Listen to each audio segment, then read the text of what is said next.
We weren't live, so now we're live. I guess we're live. Hello, I don't know if anyone's there, but we're live now. So. Oh no, we have 5! We have 5 viewers! Woo! Hello! The Secret Identity Show team. We're here at the read-through, the very first meeting and read-through. Yeah, so feel free to ask us questions. You can submit questions if you want. I don't see any now, so we're new to this. We don't know what we're doing with the Google Plus, so bear with us. And carry on with your lives while we carry on with ours.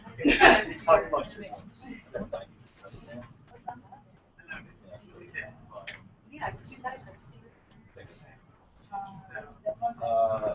I chose the wrong seat. It doesn't really matter. Yeah, they're all going to go. There we go. The hand approves. Oh, 2 people left. Oh, 2 groups not working. Darn, there's people left. Oh no. My bad, sorry. Somebody tell me. I'm good.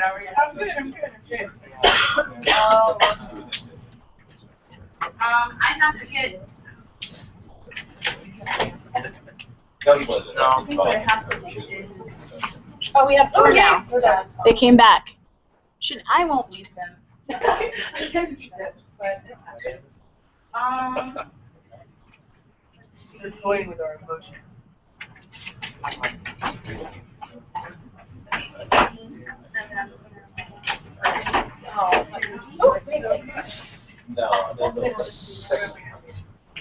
It's climate.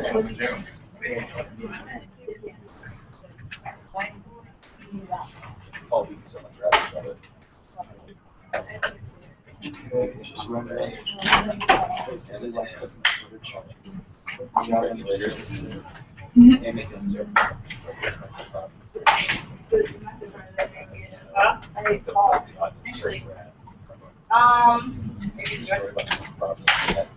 Yeah, just. Can you go find Paul? Yeah. He's at the Ogden. And I don't want him to get trapped. Just have him. Hey, Mike Sue. Woo! Hey. Here's his phone number. Buongiorno. Buongiorno. Good. Yeah, driving. Good word, huh? Hi, lady. Hey. Oh, I ruined everything. Oh, what's up, Mike? Oh, yeah. But now I We can. might have this way. Yeah. You'd like me to Hi. eat me. Hi, nice to meet you. You never met Enter? Ah, this is one of the actors. Oh, outside. Okay, so I should recommend you to stop then? You do this? Okay. How are you looking at him? Because he's silly. This is my Really? this is my go-to guy. Oh, that's. You know what it's like? Okay. Good, how are you? Are you excited? I just went to Percy. We just wrapped Q4. It's on first on 6 in like the old hotel. It's right next to Oakface. That's so bizarre. Really weird. Hey, Howdy. This. Is it people watching us? My viewers. So good. You know what that is. I don't know. I know they can hear us and see us. We can't see them though. We can't see them, but they can see us, so keep in mind, people. Keep it that fine. And I clicked the box. Keep your hands Sure that's where not we gonna can see. Yeah, let's not. She said we're new to this, not nudists. All right? Yeah. I know the speaker's a little weird on the computer there. Speak for yourself. Oh, that's wrong. Already just good. Nothing to say to that. Yeah. Oh, yeah. Do it. Stars. We'll go back first. Start this part right. Yes, good way to start party. But Danny, how's the French coming? Yeah. Oh no, Comic Con's good. What was the card? Should have been sent to you already. I got the tone, but I didn't get the. Oh, I mean, the account. Somebody told me Oh, yeah. I am and Yeah. Yeah. I don't know if my title is gonna be. That was like what's the shot? I don't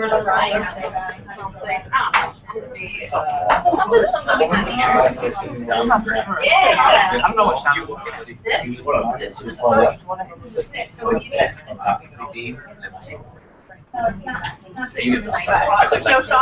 Oh, okay. I'm like, I know I know. It's because we're trying to figure out what you're gonna wear. That's what I'm talking about. I just have to down. Buy a suit. Diary. Yes. But not a nice suit. Hey, what's up, Okay, that's it. Oh, yeah.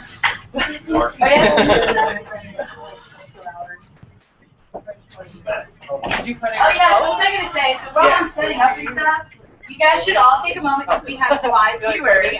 Take a moment to go to the map and introduce yourself. Say if your character is hi. Don't match your voice. So that it's just there in the little screen. Well, she won't. We can't see them. That little camera is It's like a 2-way mirror. What happened to our girl? I mean, Whenever she's there, she's watching. I think you should do it, Julie. Right, website. Start. Lexi's girlfriend. She said character. She said character. She didn't say character. Let's say you're an actor. You gotta be in front of the camera. I'll do it. Hello world, my name is Mark and I play Dean, which is Lex Lucifer's assistant. I'm also a writer on the show. I wrote a couple episodes we'll be hearing today. I'm very happy to be here. Enjoy the show. Okay. Whatever this is. Next. Whoever feels inclined. Together. how do we send out links to people? Yeah, I figured that one time. Background. Sneak off. Hi. I think. I want you to go say who you are, your name, say hi, because we have 5 viewers. Say what part you're playing. But you have to go to the you have to go sit in front of the computer to go. So webcam.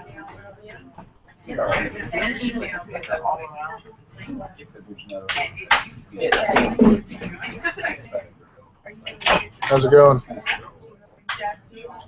Melvin Fowler. We don't know.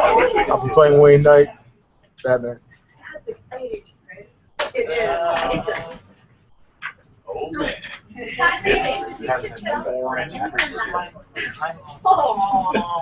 Name and character.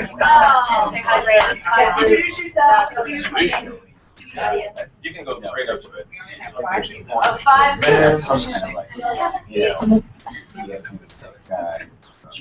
I'm looking up, but I gotta look at this one instead. Okay. I am Nathan Ferrier, and I'm playing Cal Lee, Superman. It's good to see you. No, I kind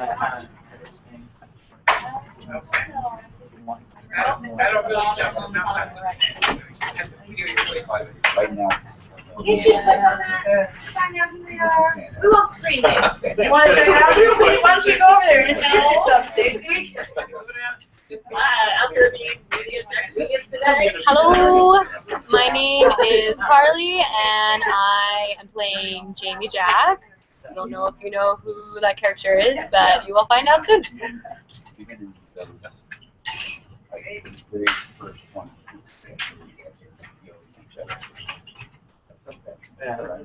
Yeah.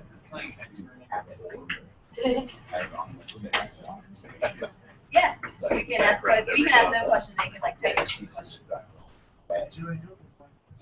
Yeah, it's FB. FB guess in the Thousand Center. Yeah. What are we reading? You got one. No, wait, really? 50 Shades of Grey. Oh, 50 Shades of Moms. So I got the 2 elevator scenes. And then I got the sideboard scene. I'm just telling the patient kid coming out there. It's gonna be really fun.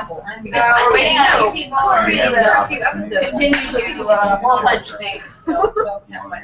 That's good. You're pretty good. Even though you don't have a whole lot of guys. I understand 100%, but that's fine. So join us. Also,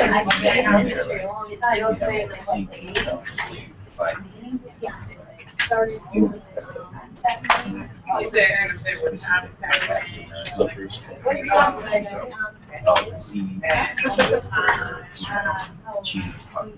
Yeah. Oh, I love that. So, PS3 one of those guys. It is. And go to the bar and have Think they get to watch us play, too?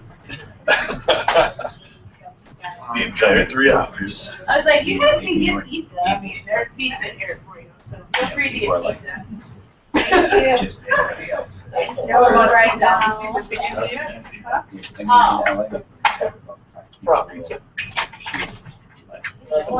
Nobody wants pizza. Pizza. Pizza. Pizza. Right. We get a Kickstarter. No, So I got So please. yeah, because you know, She said, yes, that's it. or show an inkling of like what you could do. Then like you can just watch it. Oh, that's what someone else on. And I'm not trying to. Did I wait? Yes, sorry. Yeah, it worked. Yeah, you really would wait, but nobody knew wait. Nobody knew. Four views. Oh, 5 hours. It's fluctuating. It's 5 4. Quick, somebody else introduce yourself. Yeah. No. I did not mean that. Yeah. Hey, let's go. How you doing, girl? See if Oh, that's what you go there. more excited. Right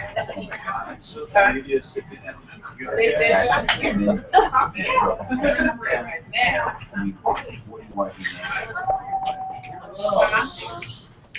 I was totally gonna call you for like. My brother. Did you get taller? Gotta be the shoes, right? Hey, man, how you been? Oh, I know. Broke hair on. Broke hair's gone. Yeah. Hello. Hey, this is all Mary. It's Ryan. Ryan just walked in. It's Fred. Yeah. All right, so if you're new, you have it.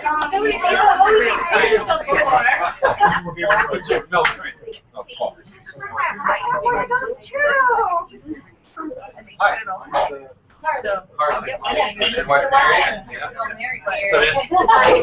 Hey there, Paul.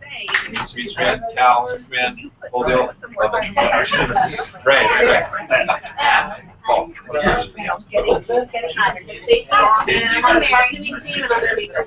So cool. Nice to meet you. We have two new characters. Introduce yourself and your character on right up to the You webcam. can just sit Go there. say hi. Say hi. We got people watching out there.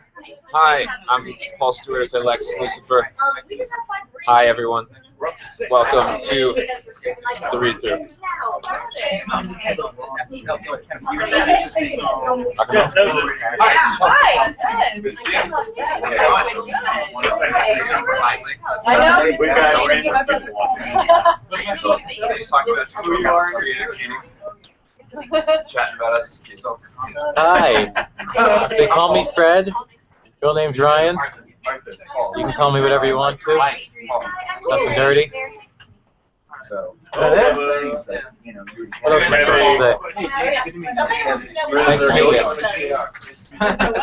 Oh, hey. Because the shindig starts. Oh, yes. It'll be starting soon. That must be Lex. It'll be starting soon. So we're basically hole punching the script still, but yeah, we're gonna be starting in like 5 minutes. So cool. But Michael Sue should introduce himself. Yeah, he's gonna entertain. So go ahead, introduce yourself. Michael Superman. Be dire. Do we know how many classes? Yeah, I'm Michael Sue. I'm the director of photography for this project. So yeah, that's me. You can find me on IMDb if you want to see all the other fun stuff that I have done here in Las Vegas and in the entertainment business. Hope you guys enjoy. Good job. Yay! Just doing my part. Who hasn't introduced themselves yet? Don't be shy. Yes. Elizabeth, introduce yourself. Minion. Yeah. Yeah. What's the Grab cushions and sit down.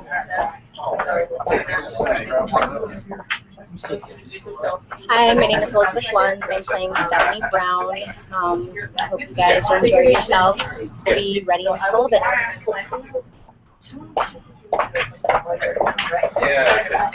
Yeah. Okay.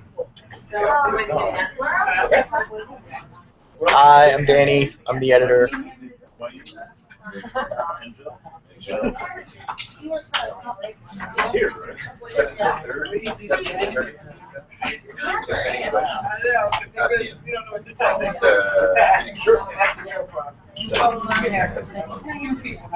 We only got really excited.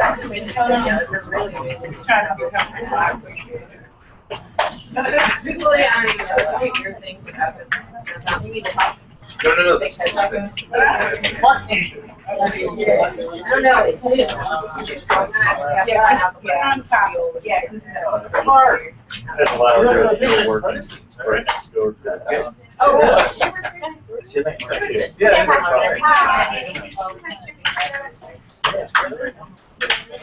Yeah, when you come on the elevator, you go. Okay. Oh, people parking down. No, you mean the They have to go. That's part of the. Recently, I saw some like signs for. Oh, the Kickstarter up there. Yeah. Kickstarter thing. No, that's not my design. Yeah, that's design. Yeah, I'm sort of on the like conceptualizing team, figuring out what everyone's gonna wear, like. I'm making some in your life.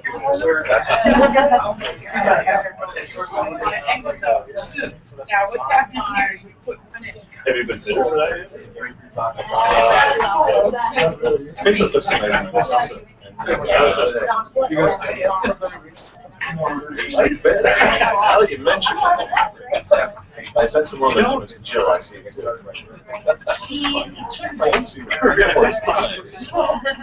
I think we're good on that.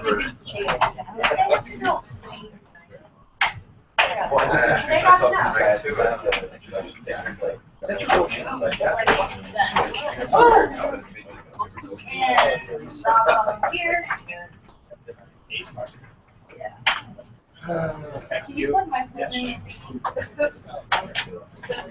While you're up there, you might as well say hi. To the right. Hello, I'm Justin. Hi. Hi, I'm Justin. I told you I was behind the scenes. Yeah, he's gonna text you when he's done barking. You watch I'll plug it in when I leave.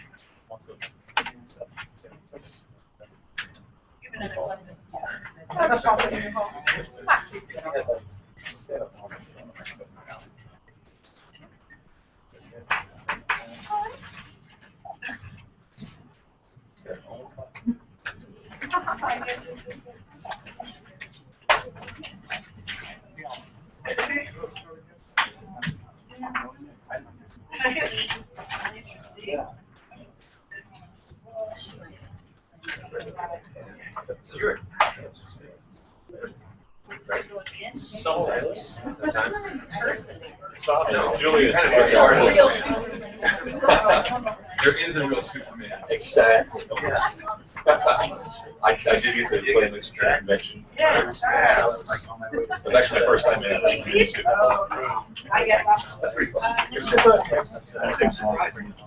Yeah, Next time, I think A lot of different There you go. Speaking of roll on Food Network Star, I did that a couple weeks ago. Forgot all about it, and then I got a couple of texts of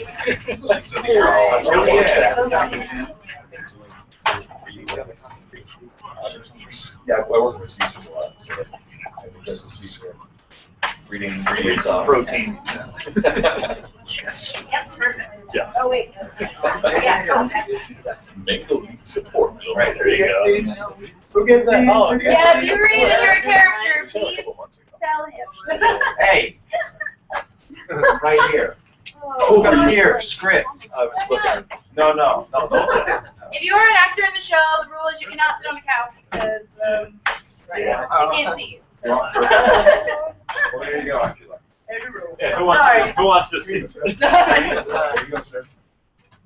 So are all of the actors gonna be here? Yeah. Because it's like 17 people. No, I mean, Rob's coming. And when Rob gets here, they're I don't know. Chelsea. Yes.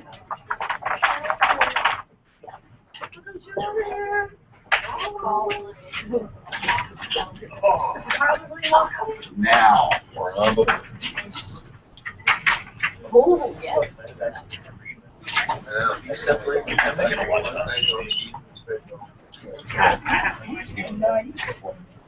All right. Yeah. It's a tricky thing.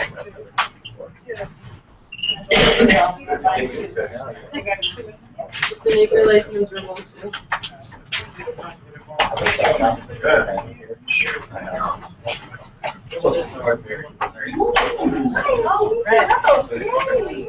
Let's see. You need one. There you go. Darling. Darling. Can I have purple? Sure.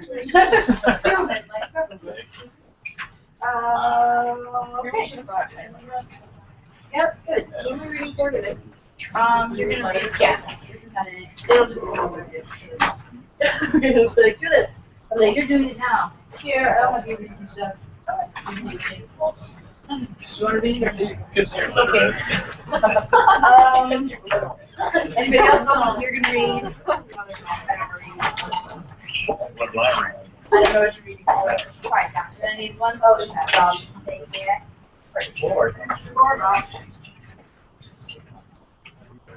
All right, so I guess everybody get pizza. You want a pizza? Yeah. Nobody want a pizza? I got 12 pizzas. That's 12 pizzas. Wow. Yes, please get pizza now. Get pizza and then we'll start. You're just waiting on Rob, so we've got one more person to wait for it and we'll be ready to start. Sorry, 5 viewers. We love you. Mwah.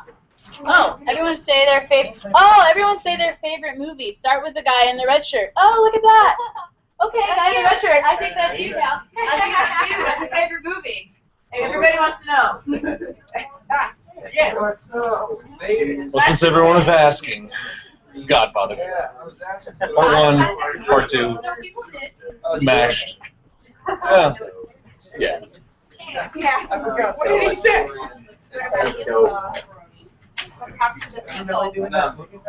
Yeah. Don't you wish you could have some?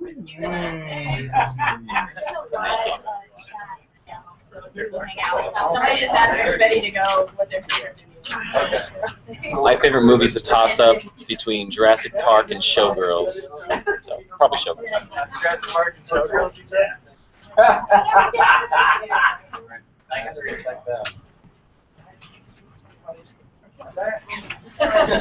So many people at the least. I know, right? Does I it think I'm gonna have to feel? go with Rain Man. I know everyone here, You but can't beat I know a Tom Cruise lot and of you Dustin are Hoffman feeling together, kind of too. starstruck, but Besides that, probably because you Lion got to see people in pictures. So Yeah. we're all really here in one room. It's crazy. Paper Moon But by Peter Bogdanovich. I have to with admit Ryan that Reynolds' daughter. Great movie. Check it out. The show. It's on Netflix. It's really good. Okay. So cool. What'd you say? There's a guy who was just there with his girlfriend. He created Lion King, a second Lion King. And I like chatted with him. It was so cool. I was like, wait a second. Jillian needs to meet you. So figure that out. Super fun. Super fun. I played on a stick like that. Oh. I talked about legal and ID, children, raised by corporations, surveillance 24/7. And our first creative act was like how to strategize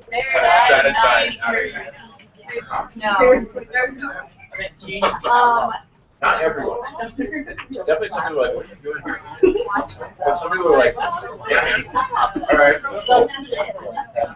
Ice Man. Oh, I should say my favorite. I mean, I guess we don't all have to go up there and be quiet about it. I will. Let's see. My favorite movie is Vertigo by Alfred Hitchcock. So. Is this your eye? Is this your eye? Oh, yeah. I'm sorry. We all use your eye. Huh? Use your eye. Don't worry. Next week. Fancy.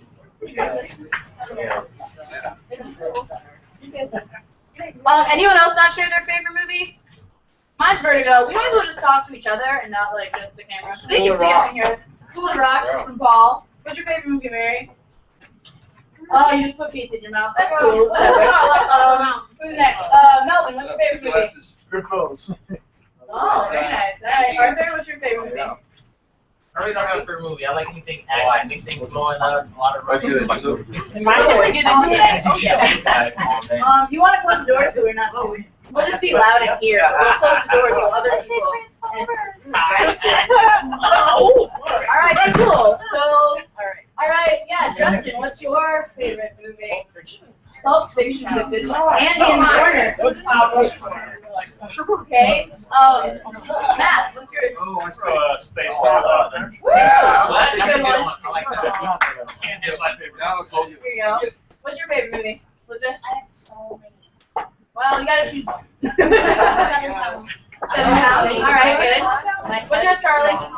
It really depends on who. I don't have a favorite one. I'll just say Inglourious Basterds. Oh, good. Anna, what's yours? I don't have a favorite. That is a a lot of sin. movies. I have recent movies. She watches Juno almost every day. Oh, I'd say that. But today we watched So It Goes.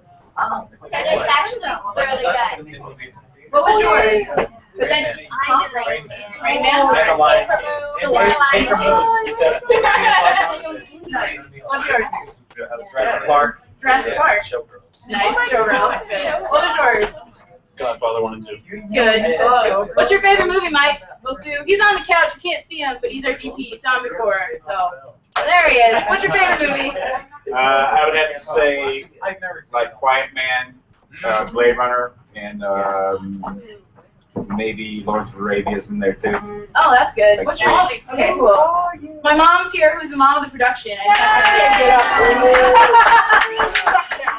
She's on the couch. You won't see her. But what's your favorite movie? Okay, I got two. The Notebook. Yeah. I had no idea. No, I haven't. All right, Rise of the Planet of the Apes. Rise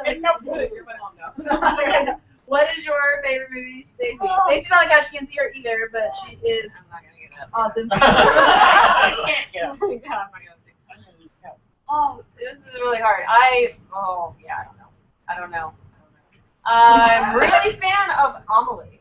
Oh, okay. That's a good one. All right, Adrian is also on the couch. She's over there. They can't see you. You're I know. just waving in the air.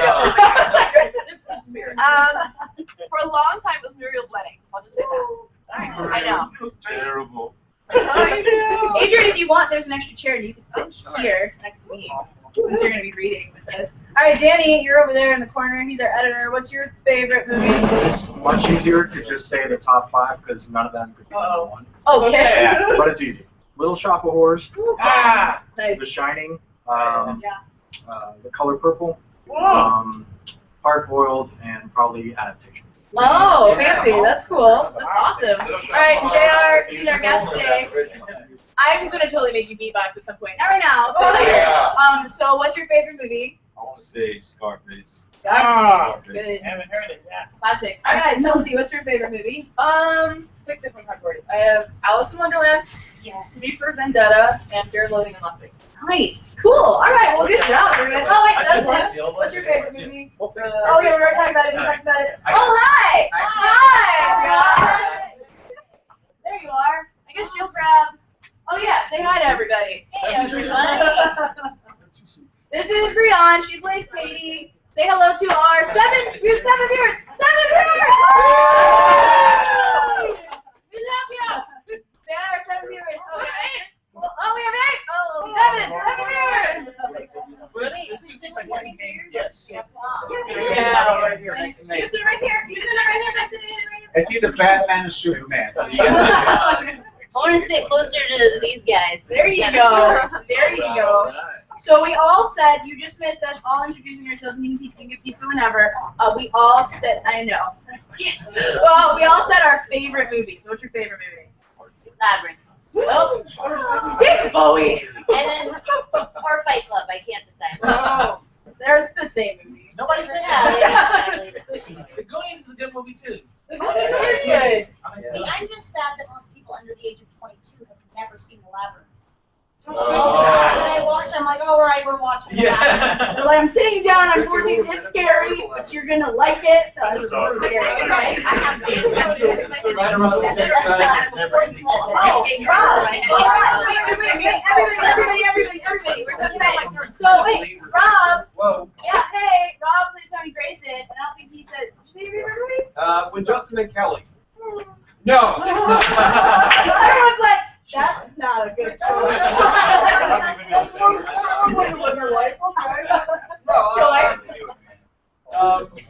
Man, Shawshank Redemption. Love it. Oh, that's a good one. Cool.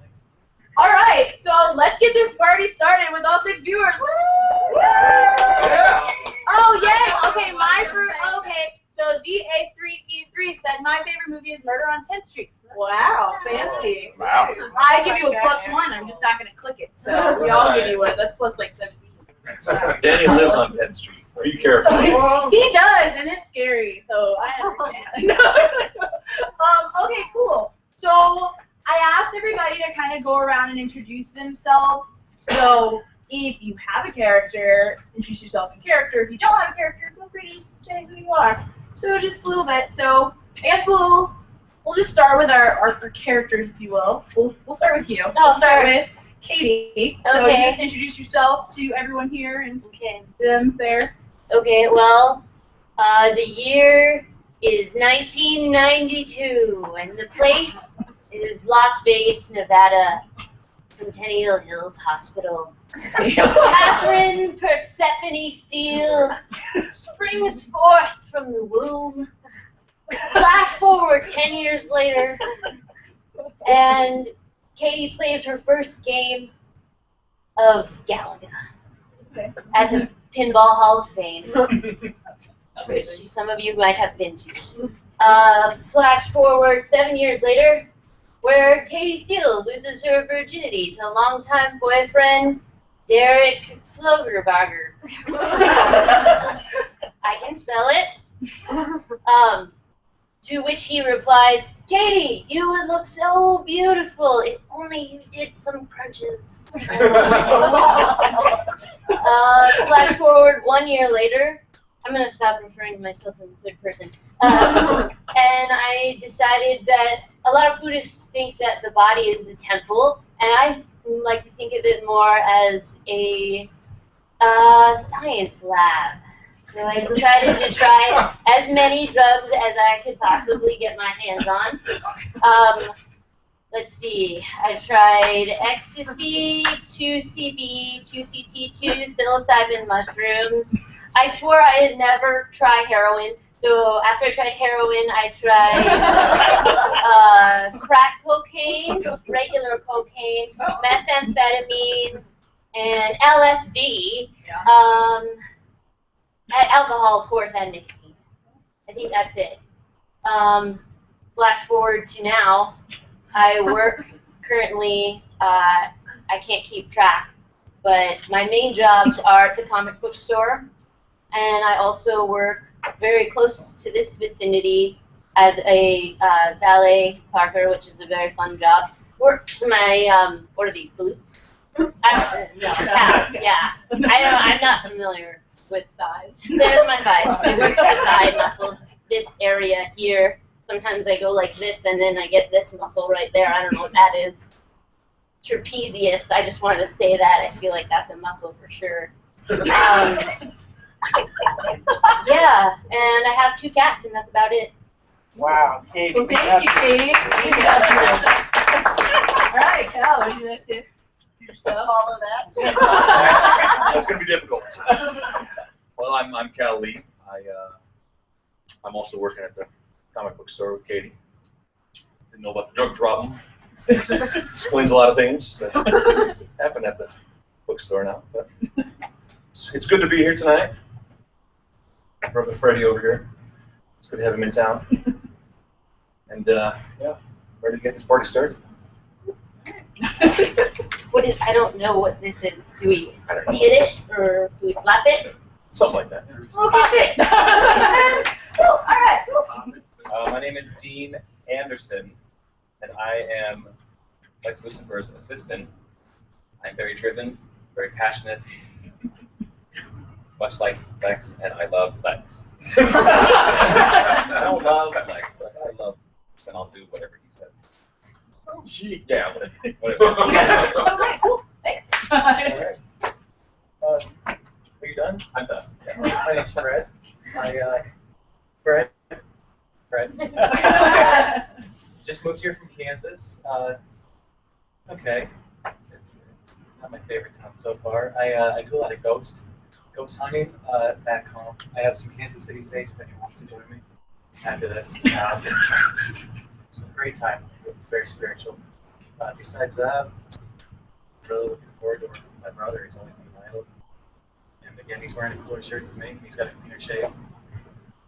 Besides that, I don't really like public speaking that much. It kind of frightens me. But I'm ready to join this. Cool. Thanks. Okay. I'm Anna. I'm just his wife. Not Fred's wife. Ryan's wife. Who's in here? Ryan's the real person. I'm just watching. I am Jamie Jack, and I'm an alcoholic. My poison is whiskey, and I like long walks in the desert terrain. I like women. I like to have fun. I'm pretty short to the point, and that's about all I have to say. Okay. I'm Stephanie Brown, and I'm a doctor. Okay, maybe I'm not a doctor. Well, last week I worked at this one place. They fired me for a reason. So I have a new job starting tomorrow, but I'm not sure if I'm going to stay there. But it's a really good job. It should be anyway. That's what they said it was. We'll see. Okay. Greetings. My name is Tony Grayson. Should I stand up for this? I should share. My name is Tony Grayson. Oh, thank you very much. I'm a very famous illusionist, as you all know. If you didn't know, I'm a very famous celebrity illusionist. You may recognize me from the Tony Grayson Magic Illusion TV show. You may have also recognized me from certain things at the Tony Grayson Magic Case, the Tony Grayson Lunchbox, We're the Tony Grayson Bondage Starter Kits. You can catch me on TV every Saturday evening, describing the power of illusion through magic and illusion. There's a difference between magic and illusion. There's magic. This is magic. This is illusion. See magic. Illusion. Get it? I don't. Thank you, Tony.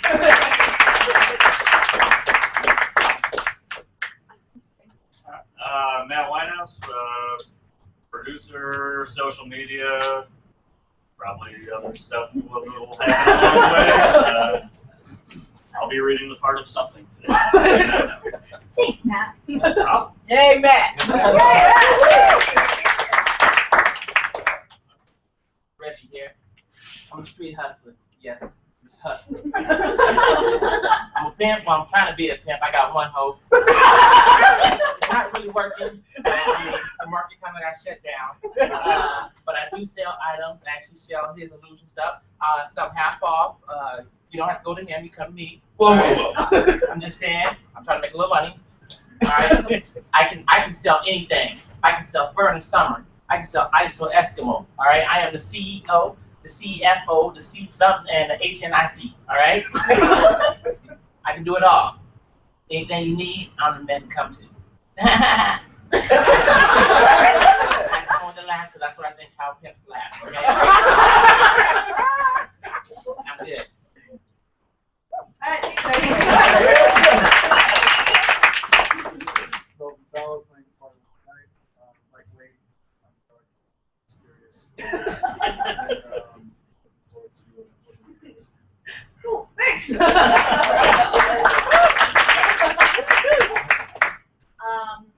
I'm Mary Black. That's not a character name. That's just my name. I am various. Nice. A lot of people. I'm assorted this evening. I'm married to. Oh, no, I'm sorry. She married some guy named Paul Stewart. Yeah, I'm married to a really nice man named Paul Stewart. He's really handsome and talented. I don't know. Well, thank you, Mary. My name is Lex Lucifer. I run Lucifer Ice Corporation that makes luxury ice. I have sold ice to an Eskimo. I grew up with a twin sister, Lisa. We were raised by an operating system, and we did not know our parents. I am in love with her, have been in love with her forever, but I am not allowed to, for obvious reasons, to protect the company. I am very good friends with Wayne Knight here, went to boarding school in Michigan together, as did Lisa and I. And that's all I'm going to say for now.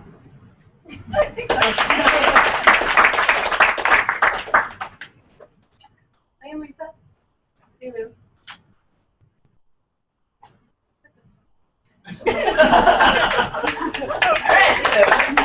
I'm Jill. I'm the executive producer, creator of this crazy crew, and wrangle these folks around and control finders. So yes. Hi, I am Darla Davis. I am very driven and very determined to be the best interviewer there is. I will talk to each and every one of you at some point, I'm sure. Great. Thanks, Darla. Well, we got some two couch lurkers over here. We got JR, we got Danny, so you guys can say a little bit about yourselves. I'm the editor for the show, so I get the footage and put it together. Solid. That's all there is. Cool. All right. My name is JR. I'm pretty much known as a JR Beatbox because I like to. Ow.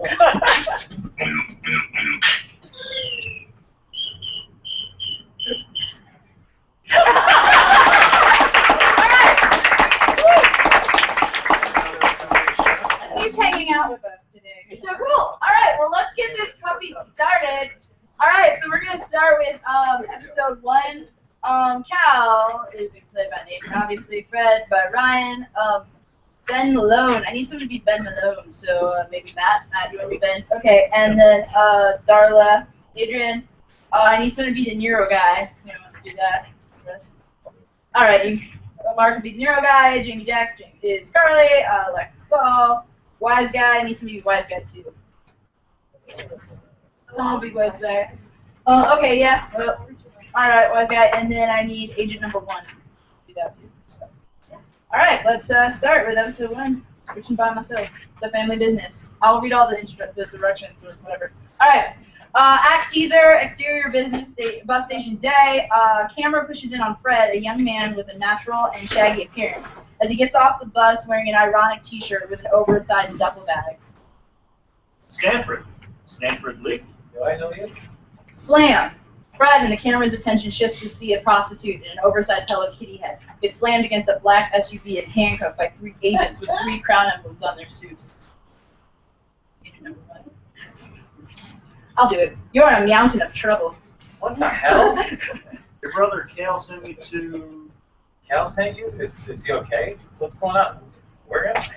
Sure as hell ain't in Kansas anymore. I never heard that one before. Look, Cal's fine, but we have to go. Who the hell are you? I'm the director. Come with me if you want to live. Act 1, interview Cal. We see Cal on the screen. How long since I've seen my little bro? It was after 9/11, but before Obama was elected the second time. 5 years ago, maybe? Did I miss him? Yes. Yep. I did. Exterior down under steakhouse day pass. Camera pushes in on a suburban Outback style steakhouse. Super Little River, Kansas 5 years ago, maybe. Interior down under steakhouse day pass. Cal is at a booth across from overweight pizza-faced 16-year-old Fred, who excitedly eats a fried appetizer. Thanks, Cal. You're the best. Stanford, today is a day you'll always remember, so I wanted to take you to someplace special. Cal looks off forlorn and distant as he holds his head. You okay? You seem upset. You're not eating. You want some of this? No, thank you. Greasy food makes people unattractive. Fred, painfully self-conscious, stops eating. I am upset. CK and I broke up. That's why you took me out. It's my birthday. It's my 16th birthday. I know. The kangaroo will sing to you soon. But more importantly, I'm leaving town and I'm moving to a city of Las Vegas. What? When are you leaving? Cal looks at his watch and gives a look of surprise. Oh, look at that. Right now. Farewell, brother. I know you'll do fine in life. You can always fix your face. Cal takes his bag and leaves Fred alone in the booth in front of his fried app. That's it? You're just leaving? Cal turns around thoughtfully. Fred, make healthy choices. As Cal leaves, a man dressed as a kangaroo comes over and drops a salad with candle linen on the table in front of him and begins to sing a horrible birthday song. Act 2, interior living room day. A hand startles Cal awake. He was sleeping on the couch in a full business suit and glasses. Cal. Stanford, you're here. Ben, why didn't you call me? I texted you. You know technology confuses me. Stanford, it's great to see you. Cal looks Fred. I go by Fred now. And it's good to see you. You look great. Thank you, Fred. That looks heavy. Let me get your bag for you. Cal goes for the bag. Fred snatches it first. Cal coughs as he has a seizure and falls to the ground. Fuck, not again. Cal! Again? Holy shit. What do we do? The only thing we can do. Pulp Fiction style adrenaline shot to the heart. Cut to Fred starts ripping off Cal's suit with a giant needle. Don't ruin his suit! Fred rips the shirt and sees a Superman suit underneath. What the shit is this? Interior Cal's bedroom day. Fred sits next to Cal as he drinks water on his bed. You did this? What did you do, roll around in a den of cats back home? I'm sorry, my ex has tons of cats and it must have gotten on me. You? Had a girlfriend? Yeah, she's pretty awesome. Until she went cat shit crazy. Ben sneezes, then looks at the camera. Ben, what are you doing? Capturing moments. Can you not? Can you just cut the camera and go? I'm trying to have a private moment with my brother. Fine. Won't be compelling if I don't get everything. In reality TV, people want the private parts. Regular camera angle. We finally see Ben Malone, scruffy with an ironic pop culture sensibility, cut off his camera. Speaking of cats, how's CK doing? Have you seen her? Does she still work at that coffee house and draw smiley faces on the phone? Why the fuck are you wearing Superman suit?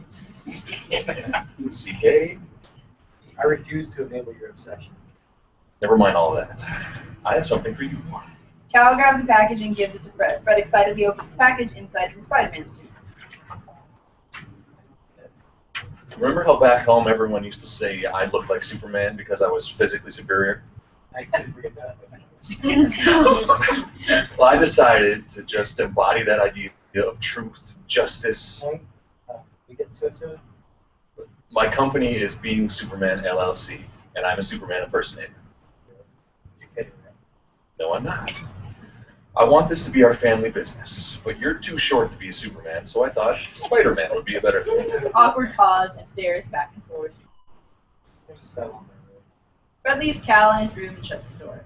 Fred re-enters and closes the door dramatically. Don't be alarmed. There was a black man in your living room. You mean Wayne, my roommate? He's black. This is so dope. I want to meet you. My friend. Fred, focus. I'm going to work, so get cleaned up, put on your suit, and meet me at Nacho Daddy in 30 minutes. Act 3, interior Nacho Daddy Day. Cal in his Superman suit finishes a photo op under a sign that says November 6th, National Nachos Day, and signs an autograph. Hey, Soups. Cal turns to the corner of the restaurant where De Niro Guy and Wise Guy are seated. Wise Guy is eating nachos. You talking to me? Yeah, I'm talking to you. Join us. Cal goes over and sits at the booth across from him. It's Cal, actually. Cal-Lee. Cal-L. I get it. How's the company doing? It's great. We're just now moving into phase 2. Cal, look, I got my own business. Got everyone down on Fremont Street from Mini Mr. T to Big Bird. You could be my first superhero. You got a thing. I ain't gay or nothing, but boss is trying to say you got a nice body. Can't dispute that. Thank you. Join me and I'll give you 75 per game. 75%. We'll get you out there as Thor, Wolverine, and Captain America. What do you say? I'm flattered, but I have a brand to uphold. I only do Superman. Besides, I hate Captain America. De Niro Guy and Wise Guy laugh. There are 3 ways of doing these impersonator things around here. The right way, the wrong way, the way I do it. If you want to make it out here, you do it my way. That's from the movie Casino. I win. You win what? I'm sorry, you were serious?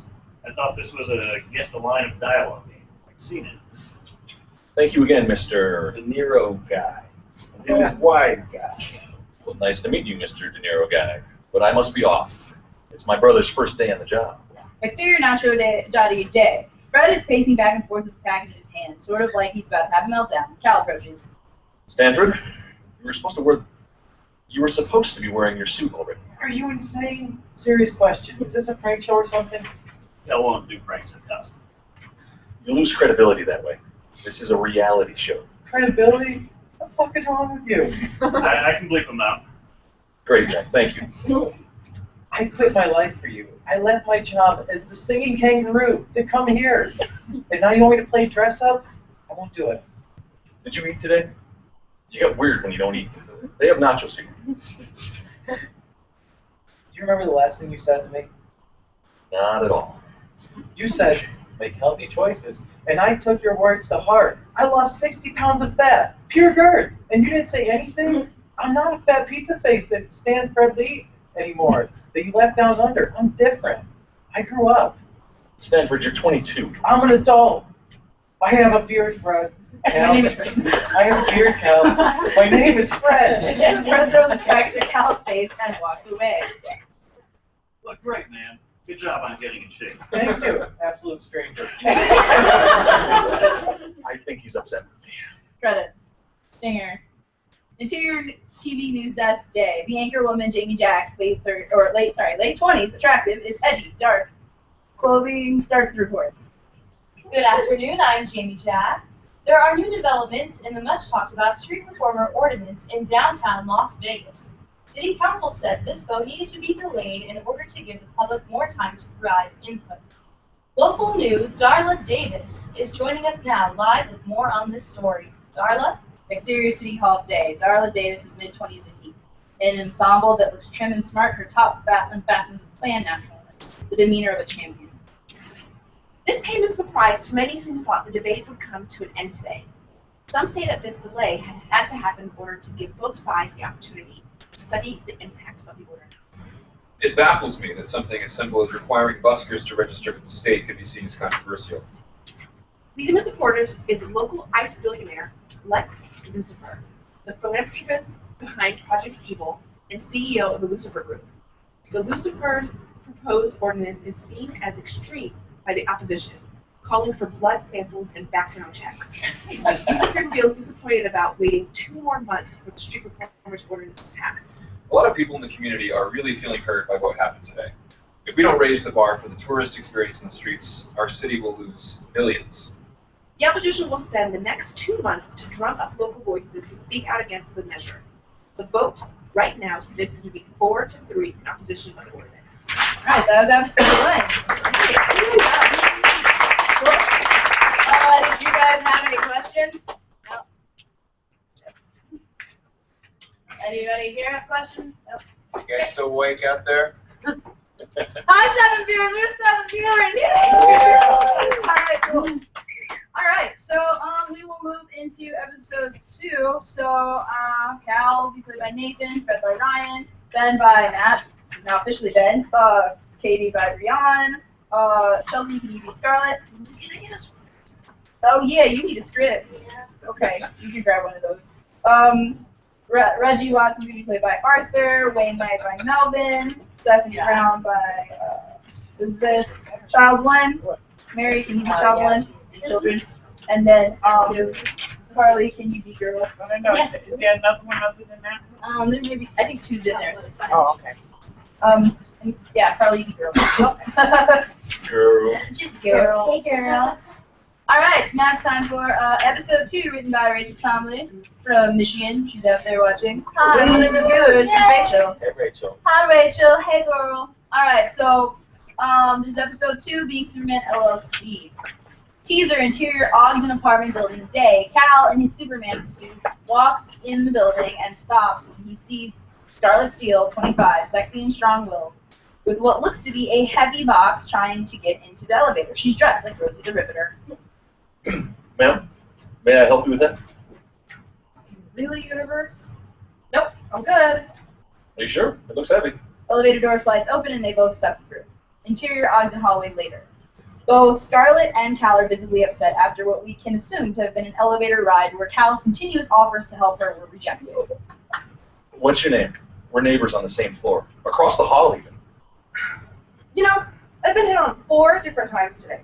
I'm kind of sick of it. Why is it that all of you guys think that I need help? Is it because I'm a weak little girl? Is it because you're a big, strong man and women need you? She storms down the hallway and through her door that's propped open. After a beat, Cal yells at the door she just walked through. Well, it looks like someone's having their lady time.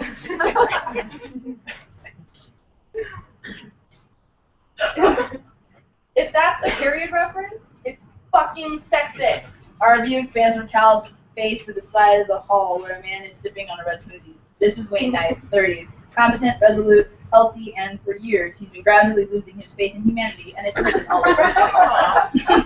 Act 1. Interior comic book store day. Cal and Fred arrive at the comic book store to meet the rest of the Being Superman LLC crew. Fred, visibly irritated, looks like a kid in timeout. This is the rest of the Being Superman LLC. I trust you remember Ben Malone. Ben is the online marketing guy. Ben Malone, 30, drab and looks effective, wise, and annoyingly passionate, gives a wave while focused on his computer. The girl sitting next to him is Katie Steele. Katie's our R&D gal. Katie Steele, 22, adorable, nerdy, cynical, and a total babe if she gave a shit about her appearance. Fortunately, she doesn't. She looks at Fred like he's a piece of meat. Hello.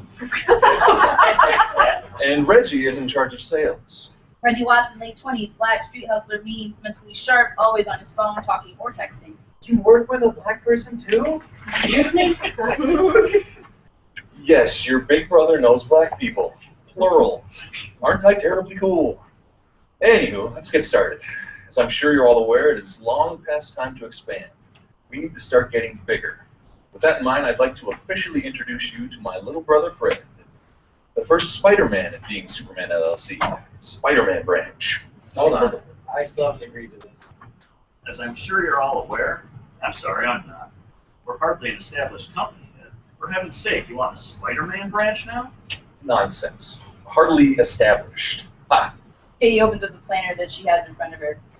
Yeah, Cal does actually have a pretty packed schedule. He has to read to children in a couple of hours. The ribbon cutting at some new place opening up downtown. Jason's birthday party in a few weeks.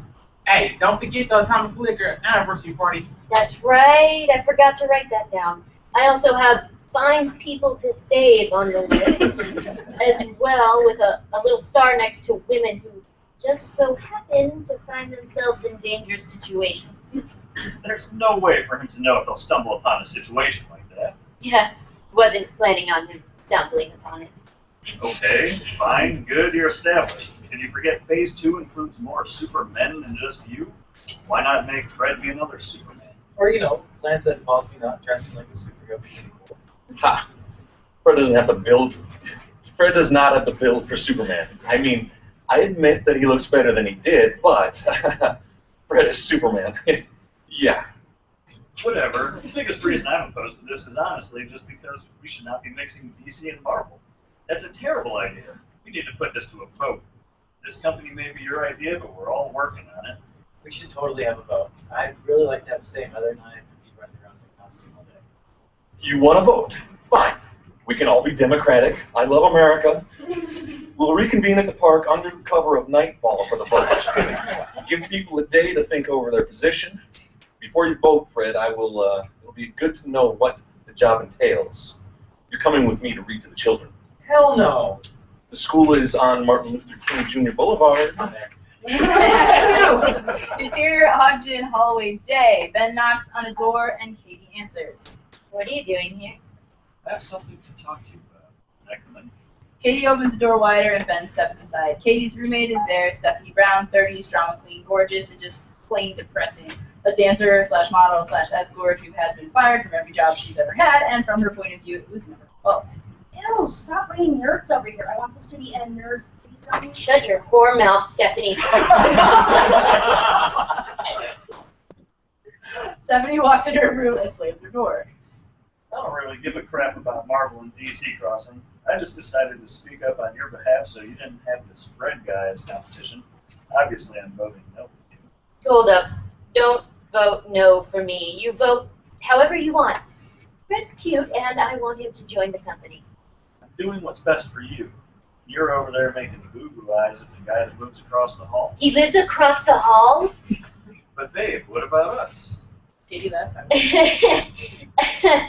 Oh, sorry to break this to you, but your princess is in another castle, bro. Okay, we'll take some time. See you at the voting tonight. That's so bitchy. Okay. No call from John. Oh, yes. Tell them not to call. Alright, and we're back. Alright, so where were we at? Sorry. Yeah. Ben gets up and makes his way Yes, out. yes. Ben gets up and makes his way out, obviously put off. That was so bitchy. Who likes you? Stephanie, go away. Nobody likes you. Interior Elementary School Library Day. Cal and Fred are in the classroom with the children. Hello, children. Do you all know who I am? Superman. What's wrong, kids? When is the cool superhero gonna get here? What? What superhero is cooler than Superman? Thor. Captain America.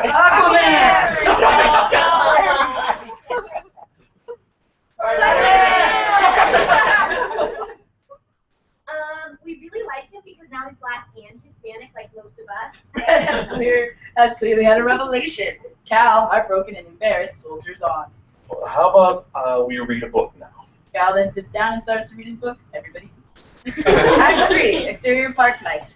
The Being Superman LLC gang are surrounded by tiki tortures in a voting scenario straight out of Survivor. It's time for the vote. Over there is the urn for the votes. Yes means Fred will join us as Spider-Man.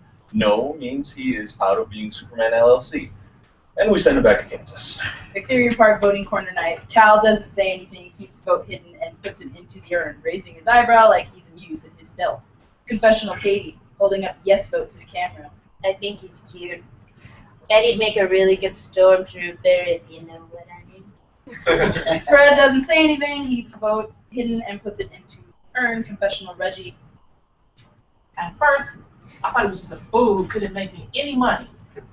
Then I realized, this kid likes black people. And I thought, you know what? This kid would probably give me a ridiculous cut of his profits. Professional Ben. We hear Ben's inner monologue as he writes. I'll vote yes, because if Fred has to do it, he'll be a poor sport about it. Then Katie will be turned off.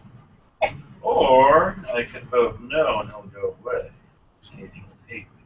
He keeps his vote hidden, puts it in the urn, all the while looking like he's still in a bad mood from earlier. Exterior park night. Cal is holding the urn and looking intently down the sidewalk in the direction of Wayne's work. After a few seconds, Wayne comes into view with the work bag around his shoulders.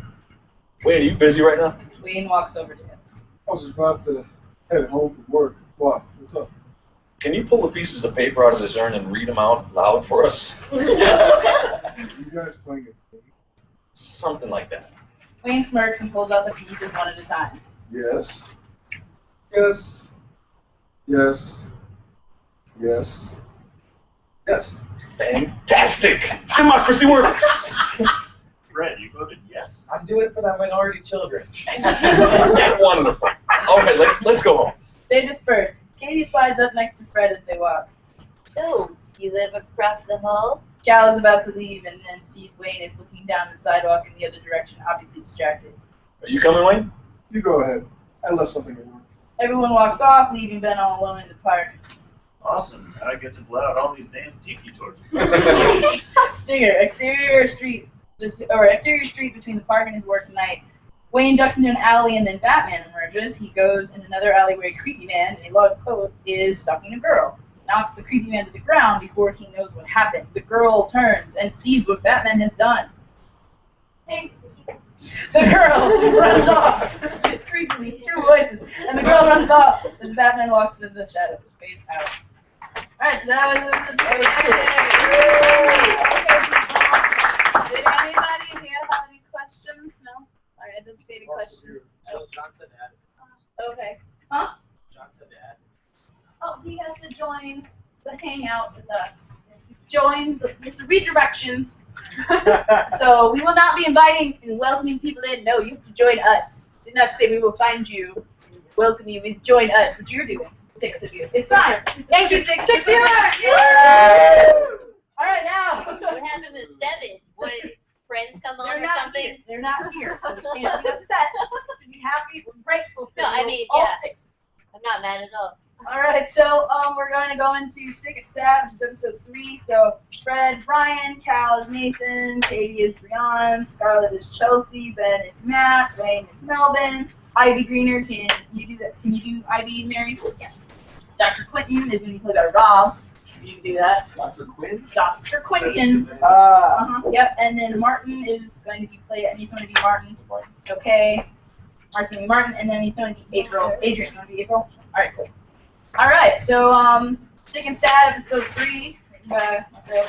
Teaser, interior bathroom day. Fred in a bandana applies a brown mud mask in the mirror. Ever since I got into Vegas, my skin's been breaking out like crazy. We have 3 charitable gigs today. Can you hurry up? We don't have gigs, you do. See, kids are sad. I'm gonna finish up my mask and stay here with Wayne. Fine. I really want to impress him, you know? Show him that I can be his friend and how similar we are. I mean, inside, I feel black. Fred looks up in the mirror and turns to address Cal, and Wayne is there. Wayne, I didn't see you. Oh, God. 6 races. Act 1, interviews Cal. Today is about giving back. Every month I do a day of charity work to help the Las Vegas community. To Children's Hospital Day. Cal's the little girl April, coloring at the table. Ben, I need to make Fred understand my work is serious business. I want him to see this. I don't know if he cares, but I have a camera, so he'll see it. Fred's wrong. These sick kids are not sad. April, you're sick, and you're not sad, right? We're having fun coloring together. I always color with Peter. Well, where's Peter now? He can join us. Peter died yesterday. Oh, God. That is pretty sad. Generally Fred. Since since Wayne works nights, I decided to spend the day cooking for him. Montage of Fred buzzing around the kitchen cooking and making a giant mess. I look at myself in the mirror, and I'm pretty sure I'm Italian. I don't know my heritage, but I like Italian food a lot, so it makes sense. Plus, I feel Italian, so... Wayne walks out of his room and makes a verbal noise. Fred turns, sees Wayne, and begins to rush, filled with pride. Shit! You're not going to go to work early today, are you? It's almost done. I can hurry the sauce. Timer ding. Wayne's expression turns to revulsion. The mess is everywhere. He melts into the darkest of OCD nightmares. Darling, Fred? I make it just like an Italian grandmother. I found one and made her teach me her ways. The secret is a lot of garlic. She even gave me some real silver to eat with. So, we're going to use it. Stop!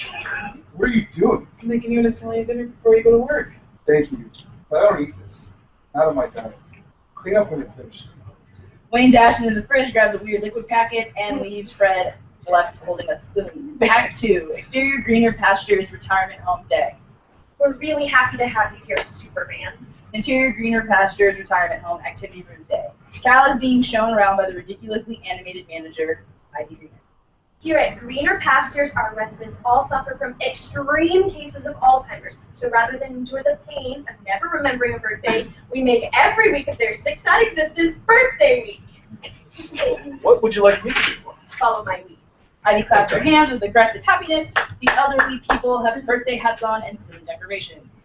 Everyone, for birthday week, we have the one and only Superman. The lethargic and unhappy group of residents don't move. Hello, everyone. Nothing. Okay, that did not have the desired effect. Look, some birthday weeks are better than others. Eat it. Okay, everyone, let's hear a big round of applause for the spirited dancing showgirl, Scarlet!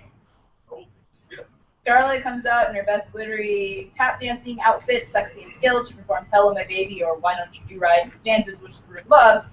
Cal is enthralled, but he doesn't want to be. As she ends her number, this old man Martin, who has shutter shades on and something that shows he's 90, smacks her ass and says, How much, sugar tits? Excuse me?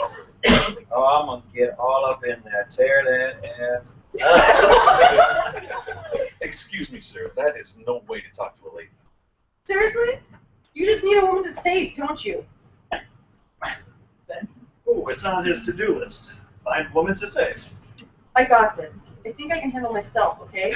Martin grabs her and pulls her down and begins to just feel all over her in a true molester way, which makes her scream, naturally. Cal comes over and grabs Scarlet away while inadvertently knocking Martin from his chair. Martin begins to scream and cry. Everyone else in the room begins to cry.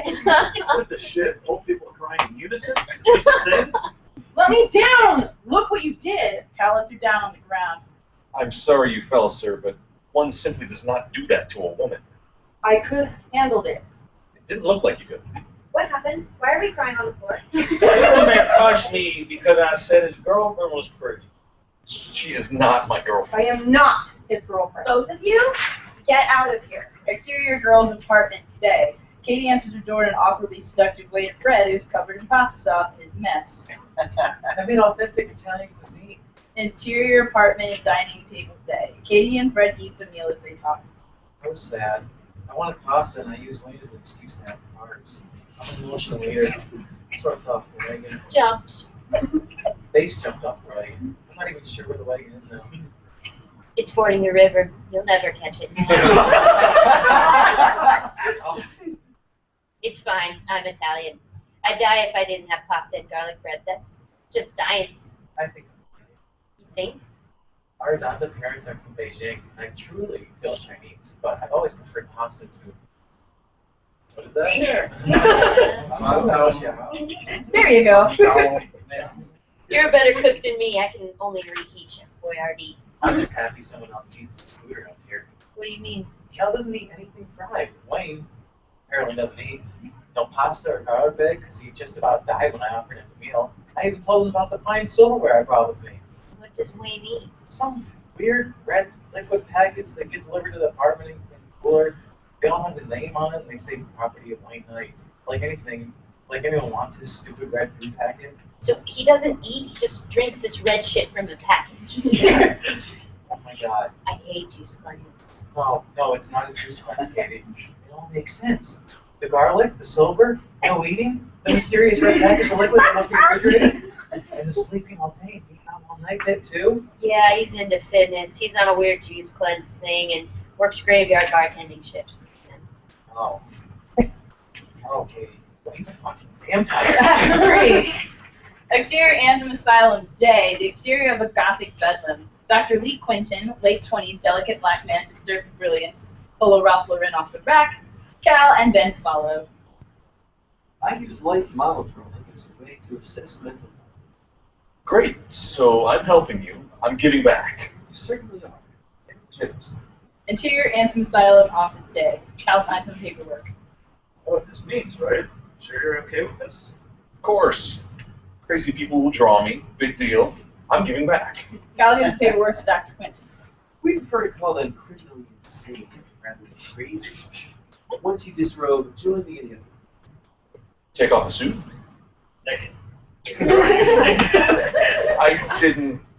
Read the contract that you just signed. If you don't want to give back and support the local community because you're uncomfortable with your body, it's fine. Him? Not comfortable with his body? I doubt it. Scarlett walks over in a robe and hands Dr. Quinton her paperwork. You? What are you doing here? Thank you, Scott. And working cow. Maybe I was wrong. Maybe you're too chicken. I just wrote for the loot. You're the criminally insane. Interior Apartment Day. Fred feverishly cleans the kitchen. Katie helps. Calm down. I can't calm down. I live with a vampire. The vampire who hates messes. I'm a messy person. He's gonna kill me because I tried too hard. I'm messy about it. This could be way worse. Oh. It could be a rational fear, like, you know, getting AIDS. I could. I don't know where it's banks. You're gonna drive yourself crazier than a 1950s housewife in here. You gotta get out there. Be Spider-Man. Interior Anthem Asylum Drawing Room Day. We see many easels in the criminally insane draw bizarre versions of Cal and Scarlett. Cal and Scarlett are nude, but we don't see anything in very clever poses. There's this pose there, Cal. I can hold this. No problem. For 30 minutes?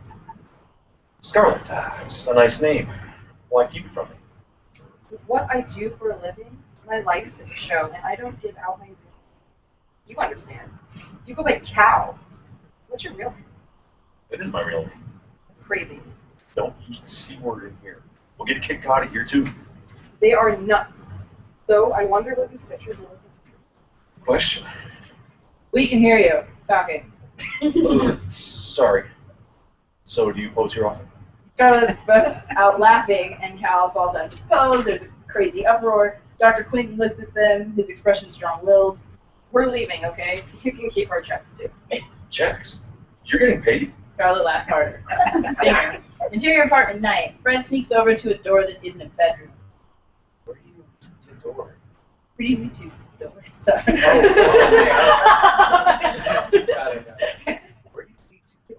There you go. Fred opens the door with a slight tug, and voila, it opens. A wave of dread comes over Fred's face. We see what he sees. A well-kept shrine, complete with candles and incense, dedicated to Cal and his ex-CK. Oh, he really is crazy. All right, so that was episode 3. Yay!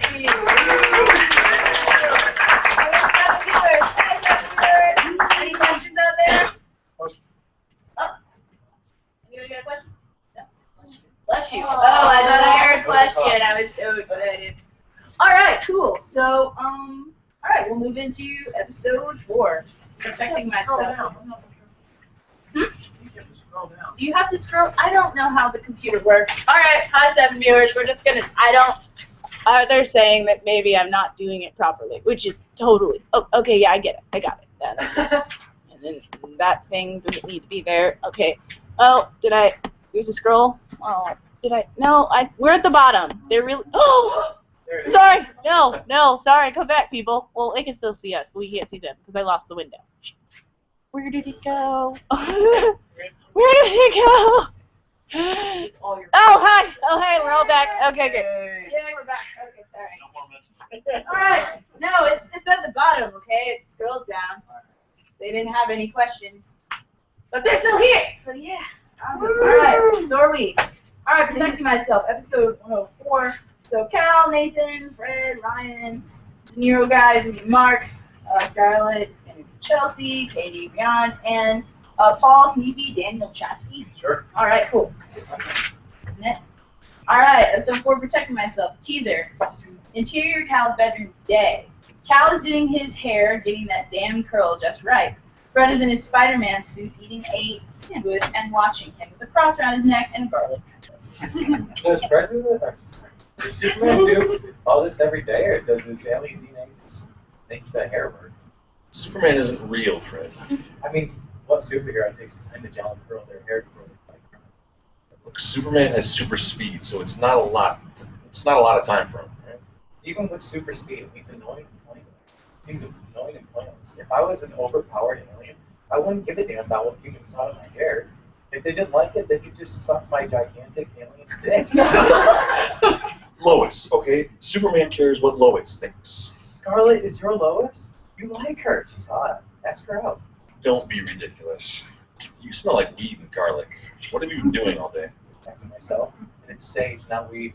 I live it to clear the air. Spirits, okay? So we're not safe. The point is, Batman is cooler. It takes less time. Batman doesn't inspire hope. Besides, there hasn't been a Batman on the strip since the last one got beat up by that tourist, and it went viral. Google it. Insert video of the Batman vs. Tourist fight of 2011. Act 1. Interior Chachki's Banquet Hall Day. It's a bar mitzvah superhero theme. The horror is happening in the background. Fred, dressed as Spider-Man, and Cal as Superman, stand near the back of the room. Cal puts his arm around Fred. Are you okay? Of course I'm okay. I'm happy we're doing this together. Hey, how's your love like? You know, since, CK? Yeah, her. Have you been seeing anyone? Nope. Maybe it's time you move on with Scarlett. Lex Lucifer says you should forget the past, engineer the future. I'm over the past. Are you sure? There's not, like, a door that your past is possibly hidden behind? I'm sure. Maybe you put the past behind that door a long time ago, and you forgot it was there, but it's still fucking there. You probably just, burn it. There's no door, Fred. You're afraid. I dare you to ask her out. She's here. Again. What are the odds? I'm getting a drink. Maybe you should too. Fred leaves. Cal walks over to the table to grab a cocktail. In the center of the table is Scarlett. She is the strolling table dressed as Wonder Woman. I should have known you'd be here. Oh, hi, Scarlett. I didn't realize you were at the table. Sure you didn't. It's just wrong, you know? Objectifying Wonder Woman as a fucking table? Well, why did you take the gig? It pays well. But more than anything, I really love Bernard's. If I were to ask you out, not that I am or anything, but if I did, would you say yes? This hypothetical world. Oh, hypothetical. In this hypothetical world, am I drunk or sober? Depends. Are you surrounded by cocktails? Have you been drinking on the job? Hypothetically, of course. So I'm like 3 deep? Okay, I'd probably say... Hey, Soups, I'm not paying you to hit on the table. Nero guy walks over in full swagger mode. Don't test me, Nero guy. I know I'm not your type, Wonder Woman, so go have another chimichanga, why don't you? Don't think I didn't see you. I hired you clowns to give my nephew Rufus the best bar mitzvah ever. Rufus? Oh my god.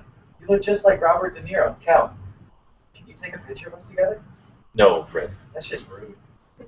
You must be his little pipsqueak brother, huh, Spidey? That's way more rude. Hope you enjoyed the gig. It'll be your last. Unless you want to reconsider my offer. I have my company, and I'm doing fine as Superman. We're doing just fine, and I have no interest in joining you. Good day, sir. This party is over. You will learn about Lost Cal. Act 2, Interior Chachki's Banquet Hall Day. Cal is sitting in the office of Daniel Chachki, 40s, owner of the banquet hall, and hands over his check. Thanks, Daniel. See you next week. Cal, you got a long history with the Chachkis. Love you. Hell, you inspired the Chachkis Superman chimichanga. It was a huge hit with the kids, not so much with the ladies and the diarrhea and so on, but you get the point. Anyway, I got a real problem. I'd love to hire you, but I just signed a contract with the De Niro guy. Really? Yeah, he's hot shit right now. So hot, he made me sign a non-compete. So, if you don't want to work for him, I can't hire you. You gotta be kidding. He's got all the impersonators. He's a one-stop shop. People don't always want Superman Cal. Sorry. Act 3, Exterior Chachki's Banquet Hall Parking Lot. Cal walks out of the hall feeling defeated. Fred follows him. A black car pulls up in front of him. The window rolls down into the De Niro guy. Hey, Cal. Pipsqueak, need a ride? No thanks. My name's Fred. I think you need a ride. Wise guy steps out of the car and opens the door with a mince. Look, interior black car night. Cal and Fred are in the backseat of the De Niro guy. I'm making friends like Mr. Chosky all over town. Looks like if I make any more friends, you won't have a place to wear your little tights and your hair gel. That'd be a real shame. Unless, of course, you want to reconsider my offer and join me. All due respect, Mr. De Niro guy, this generation doesn't know who you are. You're what the Macarena was in the 90s. Ancient, gone away, dinosaurs and blockbuster. Thanks, Fred. Get out of my car. Interior Cal's apartment building, hallway night. Scarlett is racing down the hallway, clenching her legs together because she desperately has to take a shit. She gets to her door and realizes she forgot her code. No! Shit! God, this can't be happening! She knocks on the door, no answer. She goes to Cal's door. Cal, are you in there? It's an emergency! Cal opens the door to see a crazed Scarlett staring at him and hopping around. She looks down and sees that she's already peed on herself a little already. I don't even have time to be embarrassed by this. I need to use your bathroom now! Yeah, sure. Scarlett rushes past Cal into the bathroom. Interior Cal's apartment night. Cal goes to the phone on his desk while we hear Scarlett leaving herself in the background. He picks up and dials. Interior Katie's apartment bedroom night. Katie is relishing an afterglow. A half-naked guy wearing a stormtrooper costume is slowly getting dressed in the background. The phone rings and it's Cal. Hello? It's Cal. Who do you want? Hey, leave the helmet. It's pathetic. Is Fred over there? What? No. Why? Stormtrooper playfully smacks her on the ass. She giggles. Stop it. I don't know where he went. Are you busy or something? What? No, not anymore. You actually caught me at a good time. I'm in a very, very good mood. Great. Maybe you could give me some advice about Scarlett. I'd like to ask her out, but I'm not sure how to go about it. We live in two different worlds, me and Scarlett. I got no clue. Great. Thanks. Cal hangs up the phone, then from behind the bathroom door. I'm gonna need some air freshener and cleaning product. Or tampons. Can you just leave and go buy me some tampons? Goes on Cal's confused expression. Stinger. Interior general store night. Cal's in the tampon aisle, very confused by the options. Exterior Ogden apartments night. Fred and Cal meet at the door. Fred's arms are full of a Bible, garlic, wooden stakes, holy candles, crosses, a bell, and rice. Cal's arms are full of boxes of tampons. Scarlett needed tampons. So what is all of that? You don't want to know. Man, you move quickly. Now you're buying her lady supplies? That's a lot of tampons. Like, how much blood would someone need to lose? I want those. Oh my God. Where is she now? In our apartment? No. What if he comes home? Now with that much blood, oh God! I think my mind's exploding. Fred, be mature. It's natural. Secret. All right, that was episode 4. Four viewers. We lost like 3 viewers on that one. 4 viewers.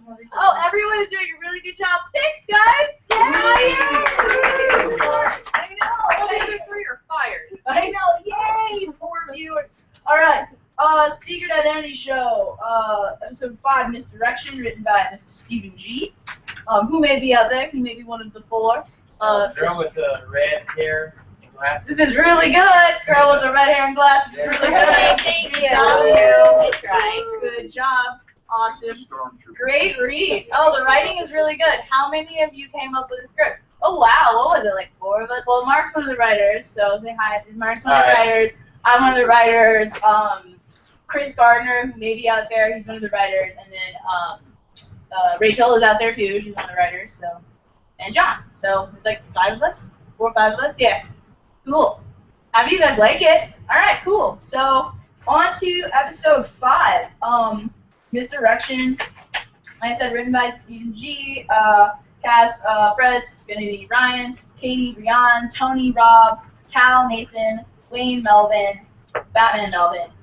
Dickie Locks. Who wants to be? It's a guy. Who wants to be Dickie Locks? Guy. Anybody? Okay, you can be it. Mark. Man of Van. Paul, you can be Man of Van. And then I need a meth head. Yeah, you be the meth head. Yep. All right. And you can be Teenage Girl. Yep. All right, cool.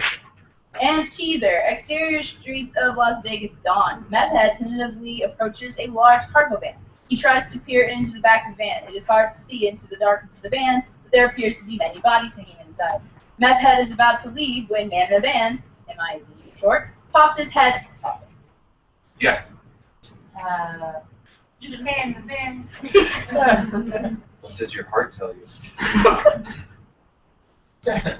Charlie told me you had help and you could help me get some money. The man in the van examines Meth head. He disappears in the back of the van. Meth head looks around nervously. The man in the van returns carrying a demonic-looking Elmo costume. $50. So I put this on and you like fuck me. You give me $50. You go take pictures with tourists, earn your money, bring me back the costume at the end of the day, and I give you 30 back. No. Good money with Elmo. All those little Chinese people love it. Meth head steps closer and examines the Elmo costume. Testing it. Last guy who rented it tried to steal it. Pissed himself while I was cracking his head open. You know what a bat hitting a skull sounds like from the inside of the skull getting smashed? Like someone is stomping on a walnut. That's what I'm told. I don't have it, man. Why would I be coming to you if I did? No? You're not my target customer then. You can still fuck me with that. The man takes out a bat and lightly begins to tap it on Meth head's face. Okay, but Act 1, interior Cal's agent Thomas Day. Cal is standing across from his agent Dickie Locks, who is seated. Dickie is scarfing pork rinds. He is looking Cal up and down. That was me, Cassette. Yeah, you You have a fantastic body, great musculature, strong bone structure, good little penis bulge, all just very marked. You said you had a gig for me? I don't know how you do it. Eating salads and doing push-ups all day. The gig, please. Gig, yes, gig. Almost sounded like a jig. Dickie waves his hands in the air, apparently doing his version of a jig. So look, this is a big one, Comic-Con.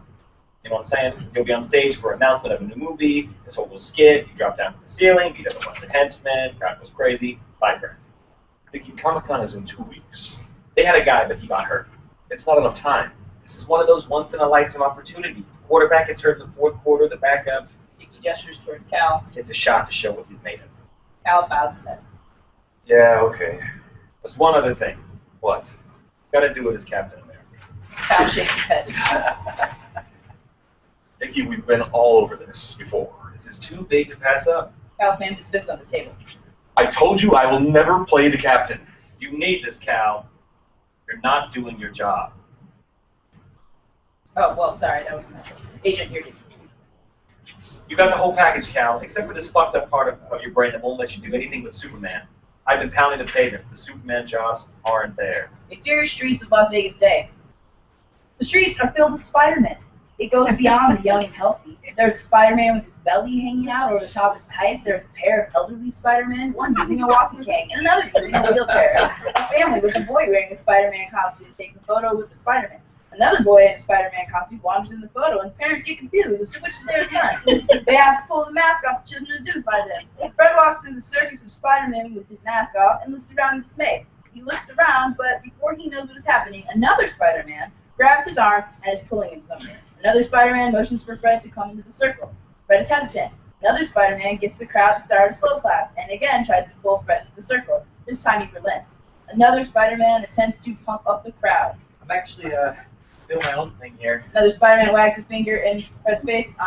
Another Spider-Man pushes Fred so that he is hunched over and then catapults himself off Fred's back into a twirling flip. More stunts using Fred that embarrass him with how athletic and able another Spider-Man is. Figure out based on stunts can pull off.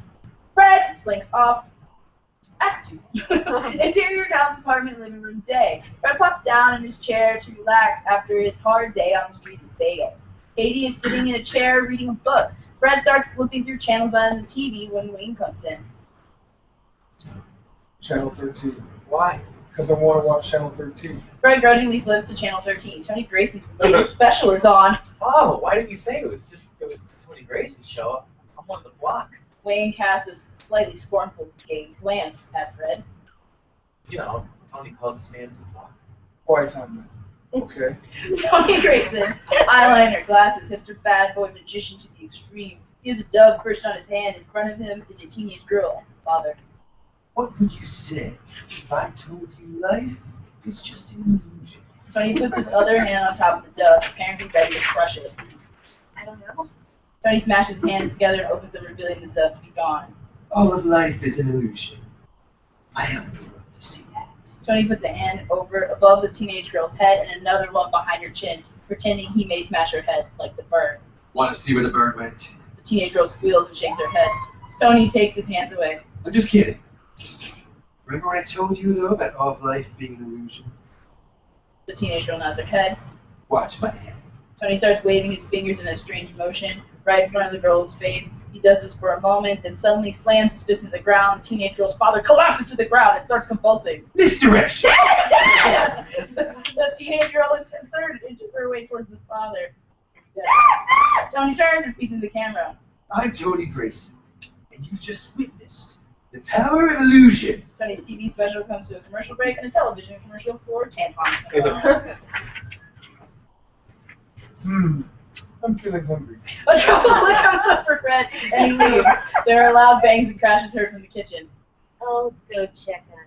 Interior Cal's apartment kitchen day. Fred is tossing things about in the kitchen. What's going on in here? Do you believe me yet? You're throwing pots and pans around. I'm not sure what you're asking me to believe. Tampon commercial comes on and Wade says he's hungry. That is an accurate description of what just happened, yes. He's a vampire. Pulverize those garlic bulbs in the blender, will you? I just don't think vampires are that into menstrual blood. Blood is blood. Fred stops searching. It doesn't matter. You're gonna prove it. Fred holds up a bag of Wayne's red liquid drink. Interior Cal's apartment day. Montage. Fred and Katie watch from afar as Wayne drinks some of his red fluid. He finally spits it out. Fred shakes his head in frustration. Interior Cal's apartment bathroom day. Montage. Fred casually walks into the bathroom with his phone after Wayne is just finished showering. Sorry. Be out in a minute. No problem. Instead of leaving, Fred awkwardly tries to reposition himself to see if Wayne has a reflection in the mirror and snap a picture. Interior Cal's apartment, living room day. Katie and Fred are arguing in hushed tones as Wayne enters. Try saying it. What if it doesn't work? It is worth a try. Fred turns to Wayne. Wayne! I hereby rescind your invitation to this apartment. Wayne stares blankly at Fred, looks over at Katie, and then back at Fred. What invitation? I'm on the lease. Fred and Katie look at each other. Well, I guess that makes sense. Fred and Katie leave while whispering to each other fiercely. Interior Cal's apartment, bedroom window to dusk. From his window, Fred sees Wayne sneaking around outside of the house. Katie, get over here. Katie approaches. I think he's stalking his next mate. Meth head in a Elmo costume shambles into view. Elmo? Wayne sneaks closer to Elmo. Fred and Katie look at each other and then back out the window. Wayne sneaks up behind Elmo and puts him in a sleeper hold. Whoa, shit! Elmo! Wayne drags the now unconscious meth head away into a shed. Wayne emerges from the shed and starts to head back towards the house. He looks up and sees Fred and Katie watching him. Katie shrieks. Fred and Katie haul ass to get out of the apartment. They run into Wayne on the way out. What were you two doing? Nothing. Just a beautiful day in the neighborhood. Okay, but we gotta go now. Spider-Man practice and all that. Bye. Act 3, exterior playground day. Fred is wearing his Spider-Man costume as he and Katie stand near a jungle gym. A boy in a Spider-Man costume runs by. What the hell? Was there some kind of costume giveaway? Katie winds up and punches Fred in the face. Stumbles backwards. What the hell, Katie? Katie advances menacingly and punches him in the face again. Are your spider senses tingling yet? Yes, something's tingling. Katie delivers a karate chop to Fred's neck. He winces. If you're going to stand up to another Spider-Man, then you need to become nimble.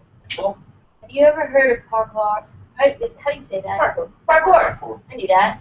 Yep. Yeah, you heard of that shit? Fred shakes his head. Well, you're gonna learn it.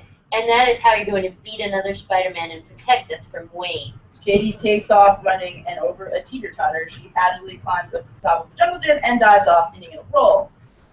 You want to be Spider-Man? I'm sorry. The first thing you need to learn is how to do a PK roll. Watch. Katie shows Fred the beginner technique, though a little more advanced than beginner. Instead of having him start with a ground roll, she has him start on a diving forward roll. Seriously, I think this costume might fit you. Fully commit. If you hesitate, you'll hurt yourself. Fred takes a jog forward but does not dive. He jogs back and forth in other direction towards Katie, but still does not dive. He jogs back and forth a few more times before Katie punches him in the face again. Do it!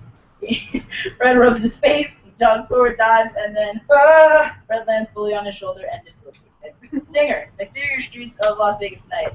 The man in the van is sorting out his cash in his van. He hears a noise from outside of his van. He hides his money and grabs his bat. He stays still listening. Slowly, he pukes his head out of the van. Batman perches on the roof of the van, punches the man in the van in the head, and grabs his bat. He drops down in the back of the van in full, glorious costume. The man in the van crawls deeper into the back of the van, trying to escape. Batman pounds the side of the van with the bat, creating a horrible ringing noise. I've got a gun, man. Whoa. Batman begins to beat the man in the van's legs with the bat. The man in the van howls in pain. Batman tosses the bat aside, clocks the man in the van in the face, and then leaps on top of them. Their faces are inches apart. You're done working these streets. Jesus, your breath is bad, man. It was like someone puked a mouthful of garlic in my mouth. Say you're done. Yes, okay, I'm done. Batman headbutts the man in the van. Interior child's apartment, living room night. Katie is watching TV. Tony Grayson special again. Fred walks in wearing a sling for his injured arm. What is that? It's for my injury. You dislocated your shoulder. Just pop it back in. Shh, I'm watching Tony. On television, Tony Grayson is in the middle of describing the backstory behind one of his tricks. As a young boy, I would call out to the night sky, hoping Father would ride down on a star and return from wherever he had been. He never did. So instead, I thought that if I tried hard, I might be able to fly myself. If I believed enough, my feet might lift off the ground. Members of the audience focus in on Tony's feet. But that too never happened. But what I did find was that I could make other people fly. The audience members begin to shriek as they realize they themselves are hovering off the ground. Hang out up here with me, guys. You've got the best seats in the house. Tony turns and speaks to the camera. I'm Tony Grayson, and you just joined the club. Alright, now it's episode 5.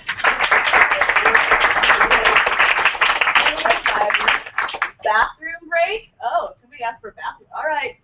DA3, E3. Yeah, did anyone need to go to the bathroom? Alright, cool. Well, are you him or her or... That might have been when I left. They were just calling me out. Oh, maybe? Oh, maybe this left, right? Okay. We can take a bathroom break. I don't, because, you know, people want to go. I'm gonna go. You guys. Alright, you don't have guys. to come. We'll judge you. You don't have to come. We'll judge. So we'll take a short break. We only have 2 more episodes and then we're good. But how's everybody feeling about it so far? I'm gonna grab Great. this. That was so good. Yeah. Yeah, cool. Do you guys have any feedback or thoughts or questions or anything? That would be fun. You can also get more of my 12 pizzas.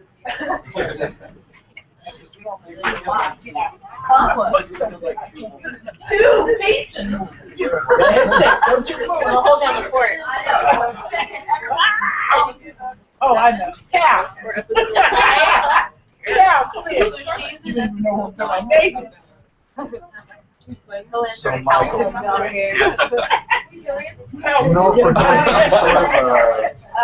warm up for this, Thank you. start doing actual Okay. There was a rumor that we're gonna start shooting some stuff in August, but it's freaking hot.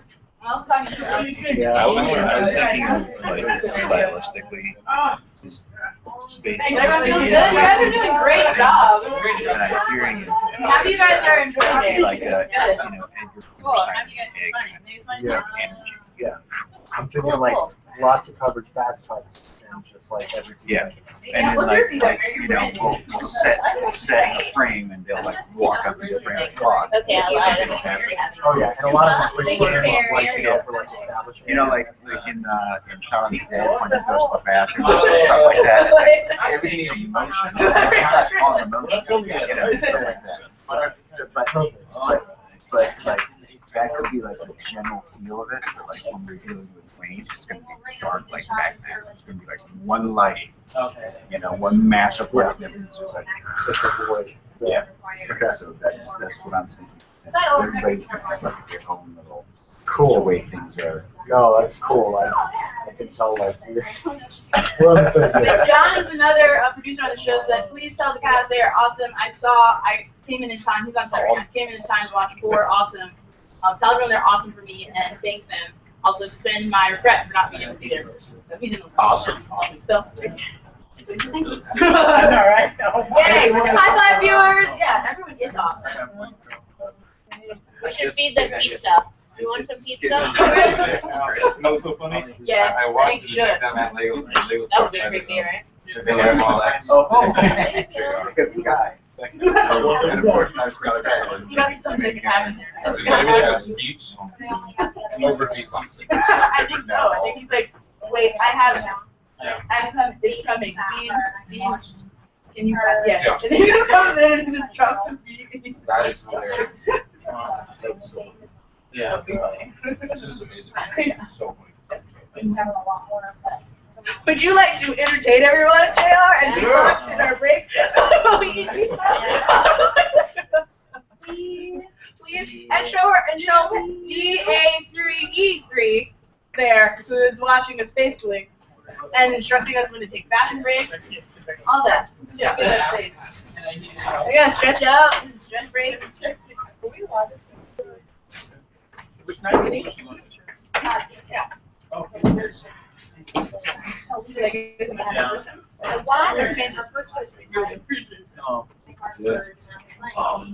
Alright, cool. Alright, cool. Thank you. You're awesome. Thanks. Alright, he's about to leave, but before he leaves, he's gonna do some stuff more. I know, it's kind of awkward, so. That's JR. She's gonna do some feedback now. Here we go. And thank you for doing it. Oh, yeah. Well.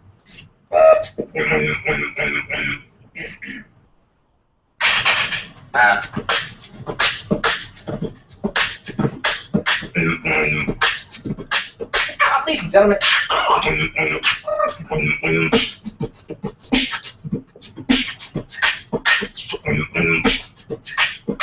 Rock.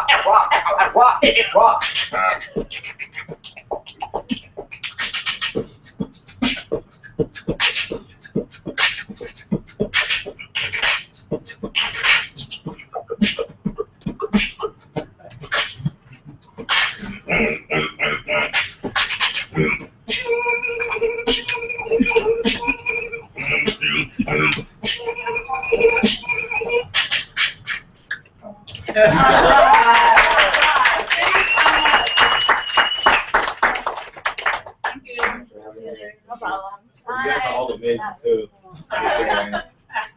Thanks, JR. We're gonna wait for people who went to the bathroom to come back. Sorry.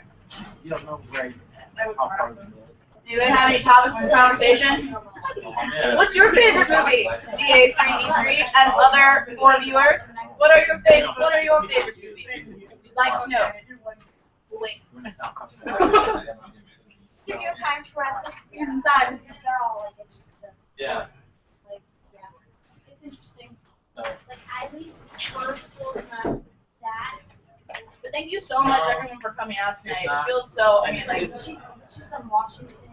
me, Ryan, Ryan's in the writer's room too, Mark, Rachel, and Steve. It feels really good to, like, hear everybody say the words we've been focused on writing. Yeah, you should have heard all our impressions of you. We all have, like, Cal impressions. Mine has been voted the best, so there you go. Have to hear it. Oh, I'll have to do it. Hold on. Let me find design. Is he in the writer's room? Yes, Mark does press. And I do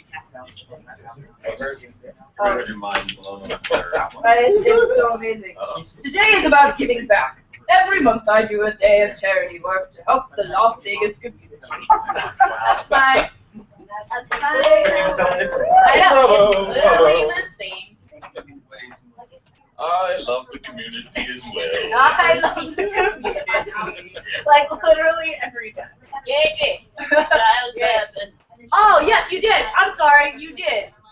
You're right. We talked about it because Danny lives on 10th Street and St. I forget. Yes. Did anybody else have a favorite movie? Thank you, sir. Is this going to come out the same time as the Dawn of Justice, Batman. That's the plan. It's gonna come out before it, like it's like in the movie theater. Like I'm just boom. You're just gonna go see it. But I don't know. I hope so. I would like to think it would come out before Dawn of Justice. So That's like 2015, I think, right? like, They pushed it back a little bit. did they? Yeah. They pushed it back to 2016. You have any thoughts, Danny? Mike? Crew? You're just talking about Stacey? the book of it. Oh, cool. You know, Share with the rest of the class so I don't shoot. It's gonna be awesome. Thank you. Great. Good to know. No, but the pace of the reading and the way everything sounds. People are talking. Grown-ups are talking. It's important. IKEA. I'm opening an IKEA here. 2016. I'm excited. It's after Dawn of Justice. You know, you can always drive to I do. California. Yeah. Yeah, but then you gotta bring furniture back. There is a company that. Okay, so the idea is that every character kind of has their own look. Like Batman's gonna be like one big light and then nothing else. It's gonna be super, film noir kind of feel about that. And there'll be some splashes of color because we still want to kind of do the comic book thing. But the way it's written, it has a very like Edgar Wright, Simon Pegg feel about stuff. It's like hyper. So it's really like we'll do certain things where things are happening in the background, and then you guys will get together in front of the camera and talk about what's happening in the background. And then the edits are going to be super, super fast, and everything's going to be very stylistic as far as angles and the way things are going to be presented on camera. So, just get ready. It's going to be like a very high energy because the way it's reading, the way it's written, it's high energy, and if we cannot translate that visually, then it's really not going to work. Should be awesome. So there you go. Yeah, cool. Thank you for that. Sure. And we have a question. 6 viewers. Woo! All right, question. Everyone go around and say the actor they would like to be in a different era if they were allowed to change dialogue / theme. I'm confused by the question. I am What is this? allowed. Really? You know. You'd be nice. So I don't quite understand that DA3E3, but we're trying. Like, if there was ever an actor that you wanted to be, I think that's what it's. Oh, that in a different era, if they were allowed to change dialogue / theme. Okay. Oh, okay. So yeah, what actor would you like to be in a different era? I guess. We'll start with you, Pete. I can't think of her name right now. Adriana. What's the chick's name from? Oh my God. I love her. She is so good, especially in that one movie. They really don't work Gone with the Wind. Vivian Leigh. Oh, Vivian Leigh, yeah. Leigh. Vivian Leigh, yeah. She's like the most beautiful person to ever exist. So Oh, that's cool. take that. Cool. 70s De Niro. All right, that's solid. That's a solid choice. Be Charlie Chaplin. Oh, that's cool. Yeah. Interesting. That's cool. Circa 1983. Well, that is a good Tom Cruise. That is like not jumping on a couch Tom Cruise. It's like size and hall. Yeah, always my couches. Okay. Okay. Natalie Wood from Rebel Without a Cause, because James Dean is not. Oh yeah, that's good. And I did tell him like Natalie Wood. Oh, fancy. My older people. Yeah, My older people. Yeah, The kids don't see it. Are you in a minute? Totally. Diana Ross and Lady Simpsons Lou. Wow, okay. That's a good one, Mom. Are we over there? Justin, you guys got nope, nobody wants to be an actor over there? Okay. Steve Buscemi. Yeah. Oh, yeah. Specific type of Steve? Armageddon. Alright. I'm pretty good. Freestyle. This is crazy. Ray Liotta, Goodfellas. Ray Liotta, Goodfellas. Those are good. Marlon Brando, anytime. That's pretty dope. Yeah. Or Gina Rollins. I'd like to be fat. I'd like to be fat, Brandon. Yeah, like Don DeMarco brands or something like that. I live Dr. Moreau. Oh, yeah. I don't know, Jimmy Stewart. That's good. I love her. Audrey Hepburn and Breakfast. Okay, it is. Okay, she's just so fucking funny. And she owns beer. That's cool. She had a pet beer. I have a really random answer, but I'm thinking Michael Jackson from Ben. Now go with me on this one. So like, I'm not even explaining it. I'm just gonna leave it. I'm just gonna throw it out there. Michael Jackson from Ben. Boom. You got Audrey Hepburn from Funny Face, because that's a whole different. I love her. That's good. I love her. Take the picture. Take the picture. It's cute. You got one? There's Danny on the couch. You cannot see, but you're still not. That's a hand. It looks like Jackie Chan, circa Rumble in the Bronx. Oh, dope. Wow. He would be Denzel Washington circa Halle Berry. Halle Berry, 1992. Got it. That's cool. All right. Do you have one, Mike? Nope. Stacy? All right, cool. Are we ready to move on to 10? Where are we at? 106? 106. Yeah. All right. So it's 106. It's Phase 2 expansion written by John Henry and Mark Zangberg. Cass, Cal, Nathan, Katie, Brian, Lex, Paul, Darla, Adrian, Fred, Ryan, Ben, Matt, Reggie, Arthur, De Niro guy, Mark, Nina, Mrs. Reynolds, married, Mrs. Reynolds. I'll be Christopher. You want to be Mrs. Okay, you'll be. I was gonna be this robot voice. That's my cameo. Okay, can't take it. That's my role. A voice. Okay. Teaser. Interior guy's apartment, living room night. Fred sits alone on the couch, mindlessly flipping through channels with his left hand. He is more focused on an open container of ice cream sitting on a table to his right until a commercial catches his ear. Have you ever felt like you were meant for something great? Do you wake up in the mornings feeling like you're supposed to be part of something bigger than yourself? The Luciferized logo is seen, displayed across the television screen. Fred's interest has been piqued. Lex Lucifer is speaking directly to the camera. It's like a Dyson commercial. Here at the Lucifer Group, we believe that nothing is impossible with the right tools. If you believe that you possess the ability and drive to be a part of the Lucifer family, please send video submissions to lex@thelucifergroup.com. Fred grabs a pen off the coffee table with his left hand, takes the cap off with teeth, jots down the email. The Lucifer Group, making tomorrow today.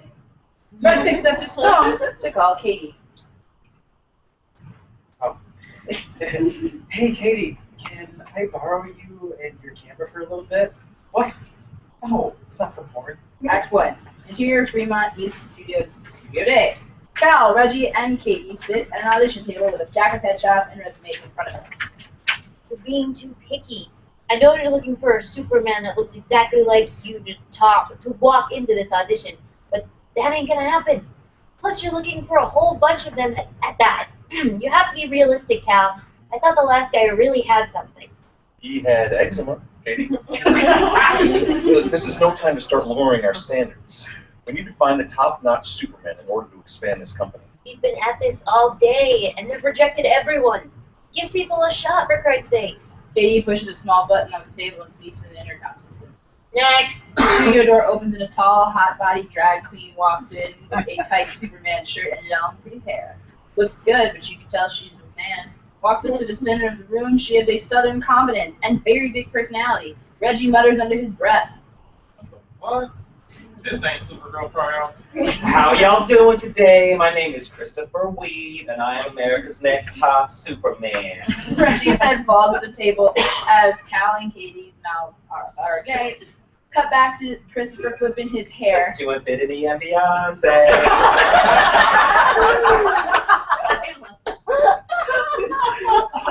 Montage. The following is intercut with 2 additional horrible auditions. Time lapse. The trio drink coffee and write in notepads and laptops. The coffee cups stack up. Time lapse shot of the line in the hallway as it goes from long to short, and the various themed Superman wannabes go in and out of the studio for auditions. A hand crossing off the last name on a very long list of crossed off names. In montage. Interior Fremont East Studios, Studio Day. Ben's camera zooms in on Cal's disappointed face. The whole team is exhausted. Cal, you okay? What do you think, Ben? We spent all day looking for some suitable Supermen, and we don't even have one.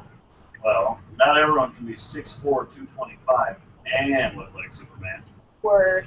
You should go home and relax for a bit. You had a rough week. A very rough week. Try not to think about it for tonight. Yeah, that sounds just fine. I'll try my best not to think about it. Interior Guy's apartment, living room, day. Cal is sitting in the middle of the couch alone. He stares blankly as the camera slowly pans towards him. Montage. A sappy-sounding, sad song begins to play as the montage begins. In between each flashback, we will cut back to the camera, pushing in closer and closer to Cal as he sits on the couch next to the sheet. Interior, greener pastures, day. Cal happily struts into the sitting area of the old folks' home with a huge smile. It quickly vanishes when he sees De Niro Guy, making the entire room light up with laughter by pretending to strangle old man Marvin. De Niro sees Cal and winks. Interior Guy's apartment, living room, day. Pushing closer on Cal. Interior Children's Hospital, day. April is sitting on Cal's lap as he is reading Mommy Drinks Because You're Bad. De Niro Guy walks in the room, and all the kids, including April with Cal, jump up and run and put their arms around him. De Niro kneels to welcome their embraces. Completely covered in kids, De Niro gleefully smiles at a sad-looking Cal who is sitting cross-legged and alone, surrounded by lifeless toys. Interior Guy's apartment, living room, day. Zoom closer to Cal. Exterior storefront, day. A small crowd of people are gathered in front of the new establishment where ribbon cutting is evident. A black town car pulls up, and Cal gets out of the back, holding a giant pair of scissors. As he's walking up, anticipating the audience's excitement for his arrival, he sees De Niro Guy standing right behind the ribbon. De Niro pulls out a gun and shoots the ribbon in half. The crowd is elated. De Niro makes eye contact with Cal as he holds the gun barrel to his mouth to blow the excess smoke coming from the tip. Interior Guy's apartment, living room, day. Close on Cal's face, and he screams and composes himself. End of montage. Act 2. Exterior Jason's house, day. Cal and Ben are standing in front of a nice house that has balloons and other items implying a party inside. Cal is holding a medium-sized wrapped box, and Ben is filming. Cal knocks on the door. To be honest, Ben, after the week I had, this party has been the only thing that I've been looking forward to. He musters a slightly saddened smile, and the door opens. Afternoon, Mrs. Reynolds. Sorry I'm a little late, but there were a few people that needed rescuing. Oh, geez. I called a few days ago to let you know that we changed the theme of the party this year. Did you not get my message? No, I didn't. I've been a bit understaffed lately. May I ask why? Well, Jason was hoping for something a little tougher this year. Sorry you have to drive all the way out here. Can I at least invite you in for some milk and cake? I'm sure Jason would love to see you. Cal looks at Ben with a kind-hearted frustration and lowers Ben's camera. He looks back at Mrs. Reynolds. If it'll make Jason happy. And I love cake. Interior Jason's house, day. Cal and Ben enter the house and immediately freeze. The house is filled with little kids wearing monster-type suits and wielding little toy semi-automatic rifles. They are running around screaming as kids do at a party. House is decorated in Italian fashion, red, white, and green streamers, and balloons, red checkered tablecloths. Pizza is being eaten by some, and the tarantella is being played on the radio. The kids are completely unaware and uninterested in Cal. After taking in the situation, Cal and Ben look up to see De Niro Guy walk into the room from the kitchen. He walks right up to them. Cal is furious. Funny, I don't remember putting your guy's name on the list. How did you get my work schedule, you rat bastard? I got a guy. Just because I don't want to work for you does not give you the right to screw with my life. I've had it with this crap. Back off and stay the heck out of my business. Well, what? Cal drops the present, throws a right hook, and knocks him to the ground. All the kids go silent as the tarantella continues to play. De Niro stands up holding his cheek. There's a little speck of blood on his lip. He doesn't seem fazed by it at all. He's more amused, really, knowing that he finally got Cal. He lowers his hand. You know, you really shouldn't have done that, my friend. Bad idea. See, I have these special friends of mine who you don't know, but they know who you are. Don't worry, though. You'll know who's soon enough. Your threats don't scare me. You're nothing but bitter old bully. It's all about money and control with you, and I don't wish to be part of that. I'm in it for the kids. Cal looks at the children and suddenly realizes what he has done. He is very embarrassed and ashamed of himself for bringing violence into a child's heart. Jason enters the room with a dashing pinstripe suit holding his semi-automatic. Jason, I'm so sorry about this. I just wanted to come in and wish you a happy birthday, and things got a little out of hand. And look, I even brought you a gift. Cal bends down, picks the gift, and holds it out to him. Jason just stares at Cal with angry eyes. It's a Tony Grayson. Magic illusion, magic kit. Look at that. Another person who doesn't want you around. Hey kids, we don't like Superman, do we? No. Do you remember what I taught you? Yeah! All the children point their rifles at Cal. Kids, please, don't do this. I'm a good guy here. I'm Superman. Say hello to my little friend. All of the angry kids immediately begin to fire their semi-automatics at Cal and Ben.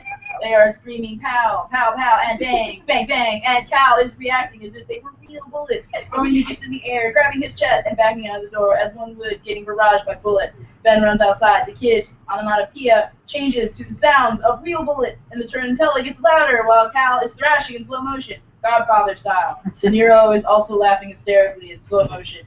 Cal falls out of the house and onto the porch. Jason walks up to the door, picks up the present, gives Cal a dirty look, and then slams it. Then picks him up off the ground. Well, that fucking sucks. Let's go home, man. As Ben helps the wounded Cal up, he turns his head back to the house and yells. That was a Pacino line, you phony fucktard. Act 3. Interior guy's apartment living room night. Wayne walks into the apartment looking like he just came from the gym. He's carrying a handful of mail. Cal is sitting on the couch wrapped in a Snuggie.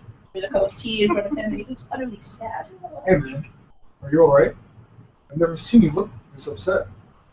Trying times, my friend. Is there anything I can do for you? Anyone's ass you need me to kick? Not that you couldn't handle it yourself. That's very kind of you, Wayne, but enough damage has been done. Plus, I have this Snuggie blanket you got for me for my birthday present last year. Wayne's phone starts to ring in his pocket, and he sets the mail on the table as he prepares to answer. You just let me know, Cal.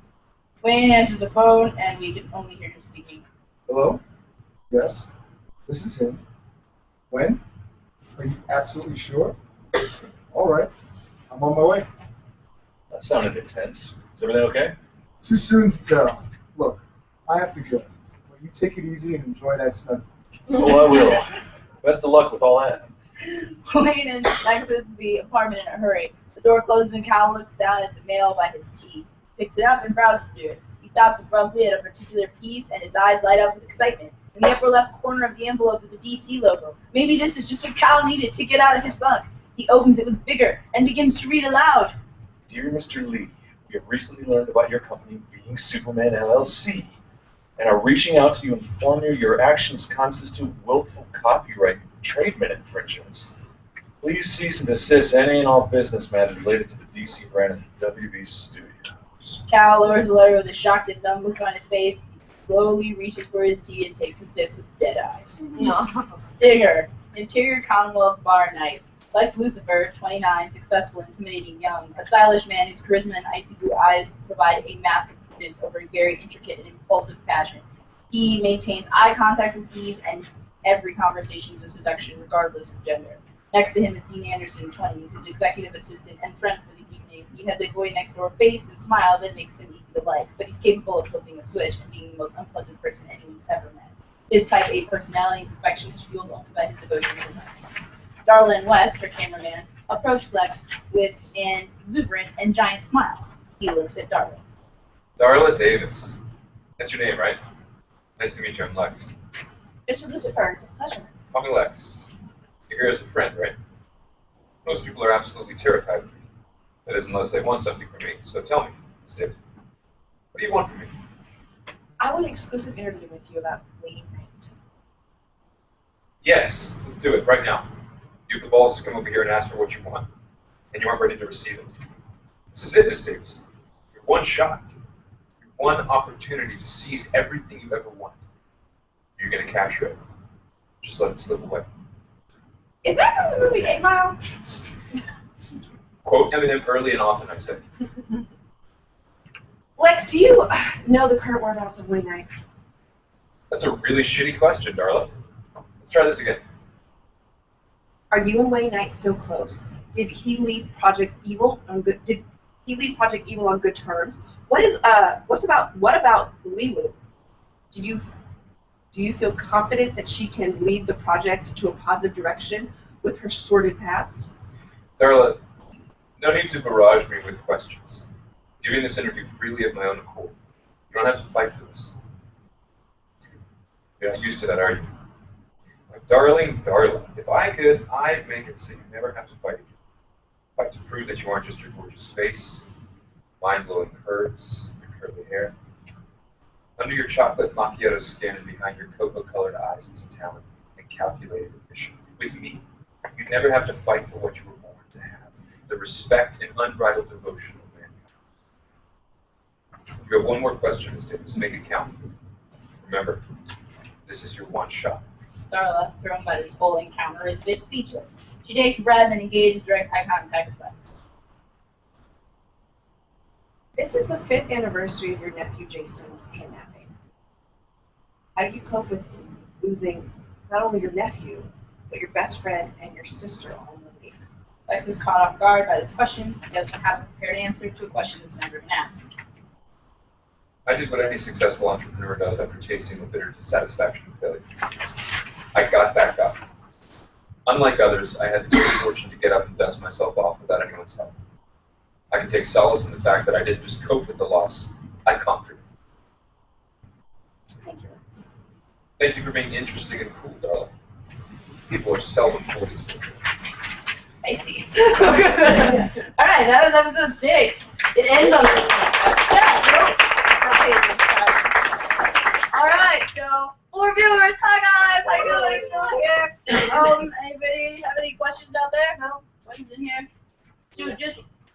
Okay, cool. Bye, Matt. I'll see you. Good night. Bye.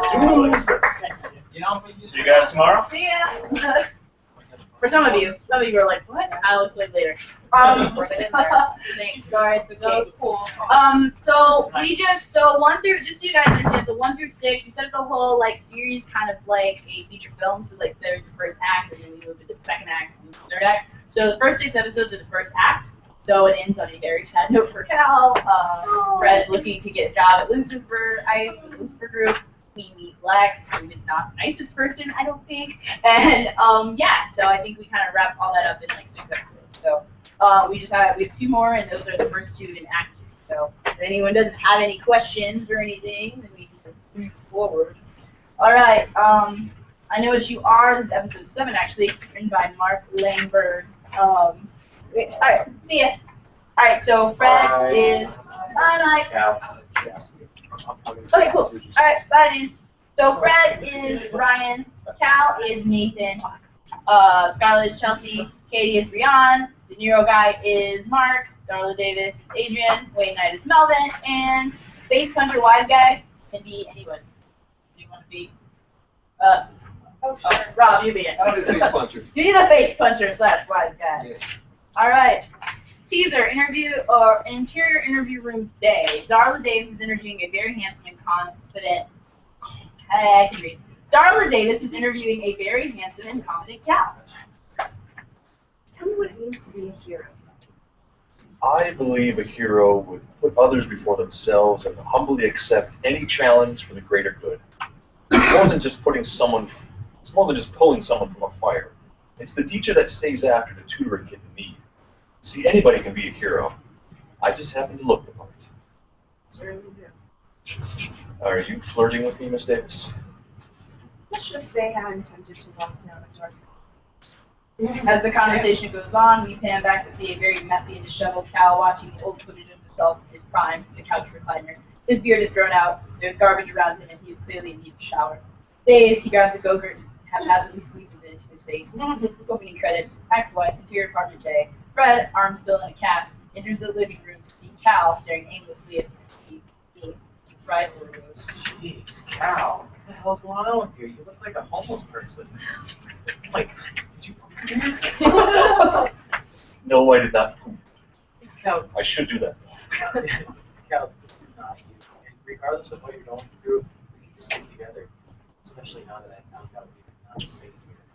What do you mean? Our good old roommate, Wayne. Vampire. Fred pulls out a very blurry picture of Wayne, where his reflection is not visible. See?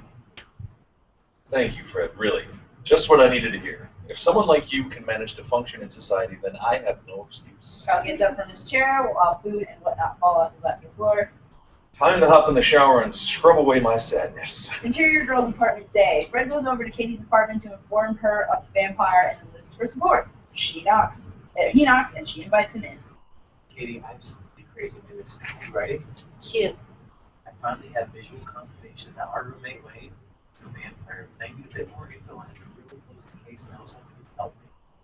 What's in it for me, stud? Well, I don't really. I'm fucking with you. Of course I'll help. What's the plan? Well, I was hoping you would help me search his room. Some private stuff. Sounds hot. So when's this madness going down? Sweet. Well, we need to wait until everyone's gone. Actually, do you think you can convince Scarlett to take Cal out tonight? Like, sexual. Well, that'll do me a favor. Perfect.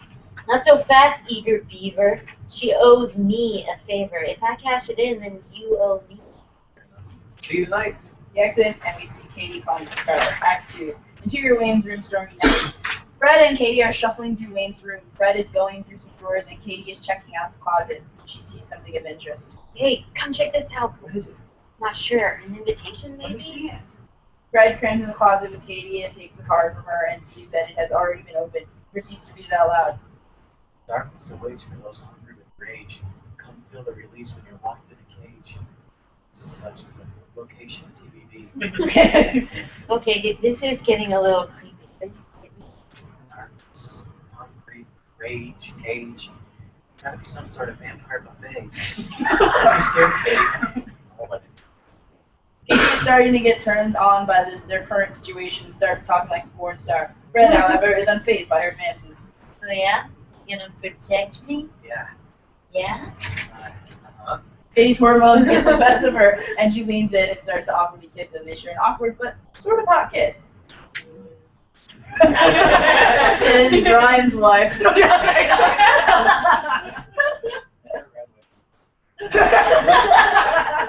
Body double! We should probably clean up and get out of here before he gets back. Is that cool? Okay. I really appreciate you helping me out tonight, with Scarlett and everything. Totally. It's no big deal. We should definitely do it again sometime. Not the whole going through people's stuff thing, but hanging out.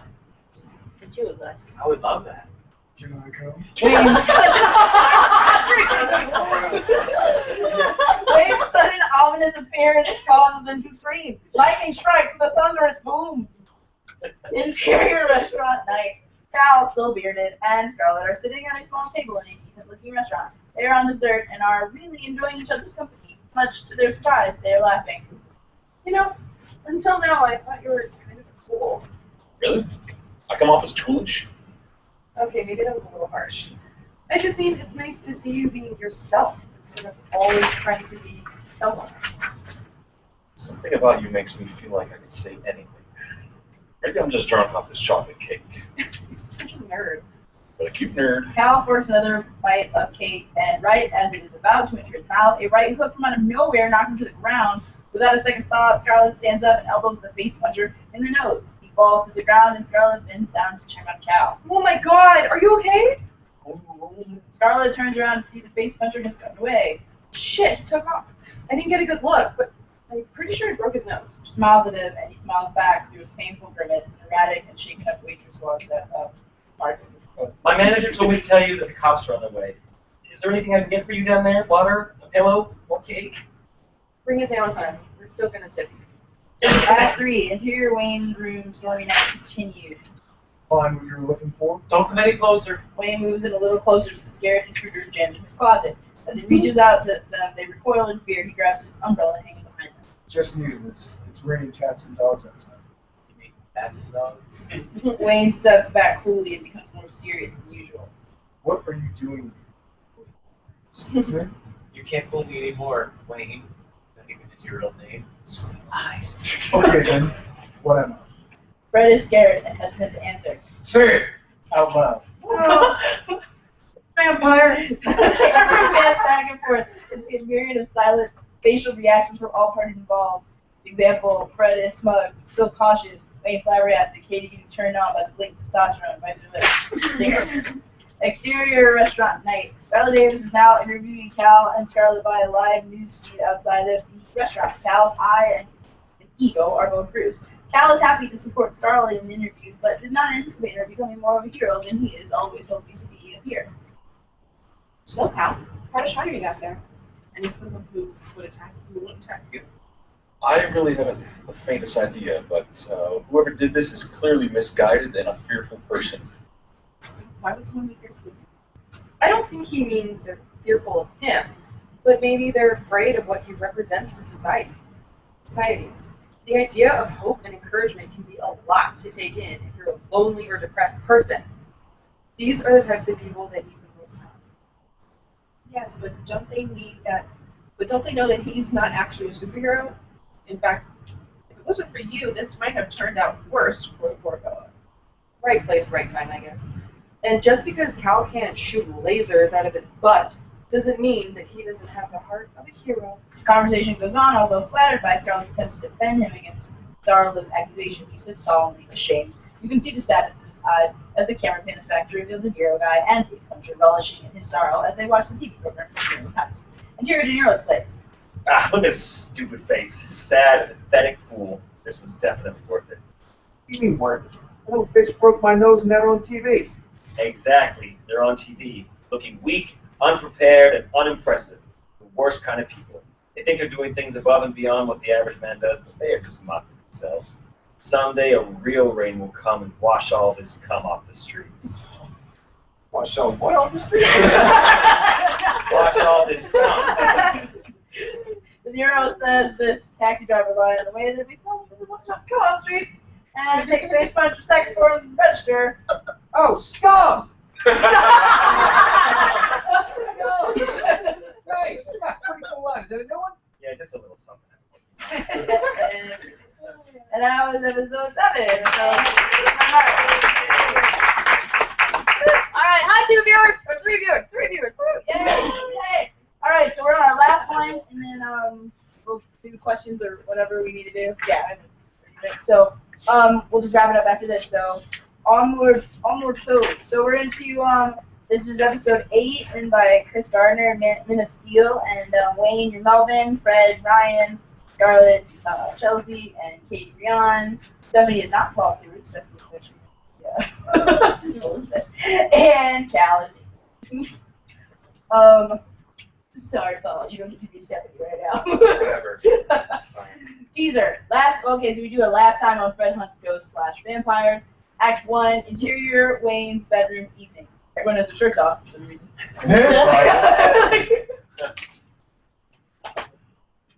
Wayne. Oh, you did? Oh, I'm sorry, I missed it. Wayne gives a maniacal laugh as lightning flashes and thunder is heard in the background, much like a supervillain. That is the funniest shit I've heard all day.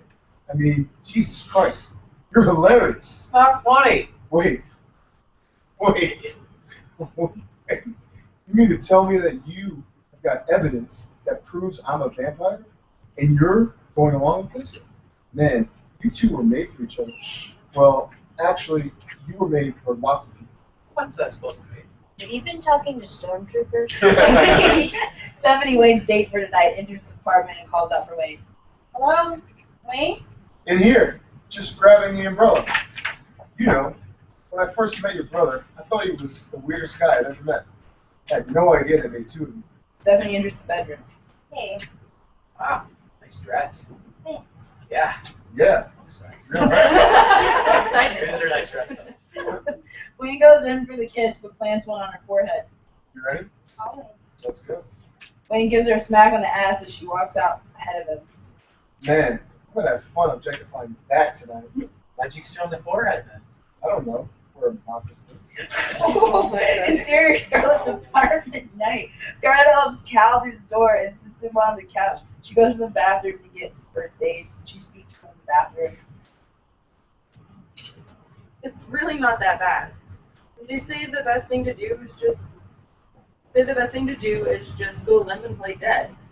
Or was that when the bear attacks? Or was that when a bear attacks? The point is, once you lost consciousness, he didn't stomp on your head. The point is, once you lost consciousness, he didn't stomp on your head anymore.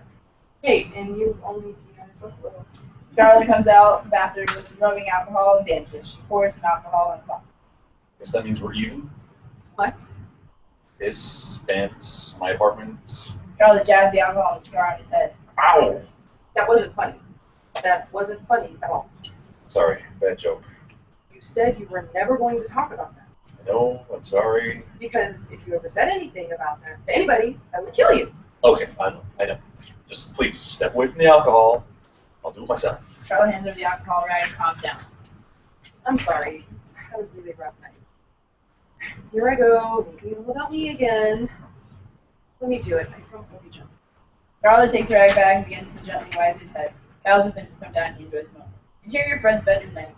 Katie and Fred are hanging out in Fred's room. Rain and thunder can still be heard outside. Katie is on the bed staring at Fred, who is walking around testing out his ghost detector. In reality, it's just a pair of bent up recorders. Look at him, searching his little heart out for ghosts. To be so young, dumb, and full of... I think I have something. No. What is that supposed to do again? I hold each ghost rod in my hand, and if they start to point in the direction, I follow it. Mm-hmm. Just then a bright flash of lightning knocks out the power of the building. Fred starts to freak out. Oh, what happened? I don't know. The power went out? We gotta find a candle or something, quick. Fred started breathing heavily and frantically searching for a candle. It's not even that dark. The street lights are still on. Besides, we can still do things in the dark. Just then, Fred strikes a match and lights a candle. Did it? Great. During Fred's bedroom later, a little later, Fred is sitting on the floor with his back to the foot of the bed. Katie's laying across the bed with her boobs near his head. Her boobs are also intentionally hanging out halfway. It thunders loudly outside and Fred jumps. Truth is, I'm afraid of the dark. Thunderstorms. I know it sounds dumb. It's like you're a ghost hunter, you know. You're afraid of thunderstorms. How lame is that? You know. But I think that's what makes me brave, because I have to overcome so much to do this job. Katie leans over and hugs Tyler's head with her boobs. Oh, you are so brave. But I think what you really need is to relax. You need some good old Kansas City sage. What? Herb, trees, Chiba, chronic, Yoda, Indian boy, marijuana, weed, pot, ganja. Oh, yeah, that'd be awesome. Katie lights up a joint, passes to Fred. He puffs and starts coughing wildly in her face. Sorry, that's crazy. And she sounds vexed. Sorry, it's some pretty strong stuff. Hey, your boobs are out of all. Interior restaurant evening. Wayne and Stephanie are at dinner. Wayne has been charming all night. They're on dessert. And we're back. This has been a really good night. Yeah, it really has. That's why I think it's time to take this relationship to the next level. Really? Yeah, I want you to be my Tuesday night. What? You know, Monday's already booked, but you don't want that anyway because I'm usually in a bad mood. Wednesday is my day off, and well, weekend starts on Thursday, and that's a whole other tier of bills. So Tuesday, I want you to be my Tuesday night. I don't know what to say. Hey, look, we both know what this is. We both know who we are. Let's not judge each other. Let's enjoy each other. Only on Tuesdays. That is the most romantic things that anyone's ever said to me. They both lean in for the kiss on the lips. Stephanie closes her eyes, and at the last minute, we kiss them. Title card next time on Fred Has Ghost, and that's what we have so far. So, Let's do the whole process. Thank you, Beast Fan. Thank you. Yeah, so that was it. So, anybody out there have questions, and you guys have questions, thoughts, comments, concerns, things that didn't work, we are open to feedback. I don't like the last 2 episodes. Okay, all right. Fair. All right. I won't see those for you. You're like, I will be there. Right there. You're welcome to be there.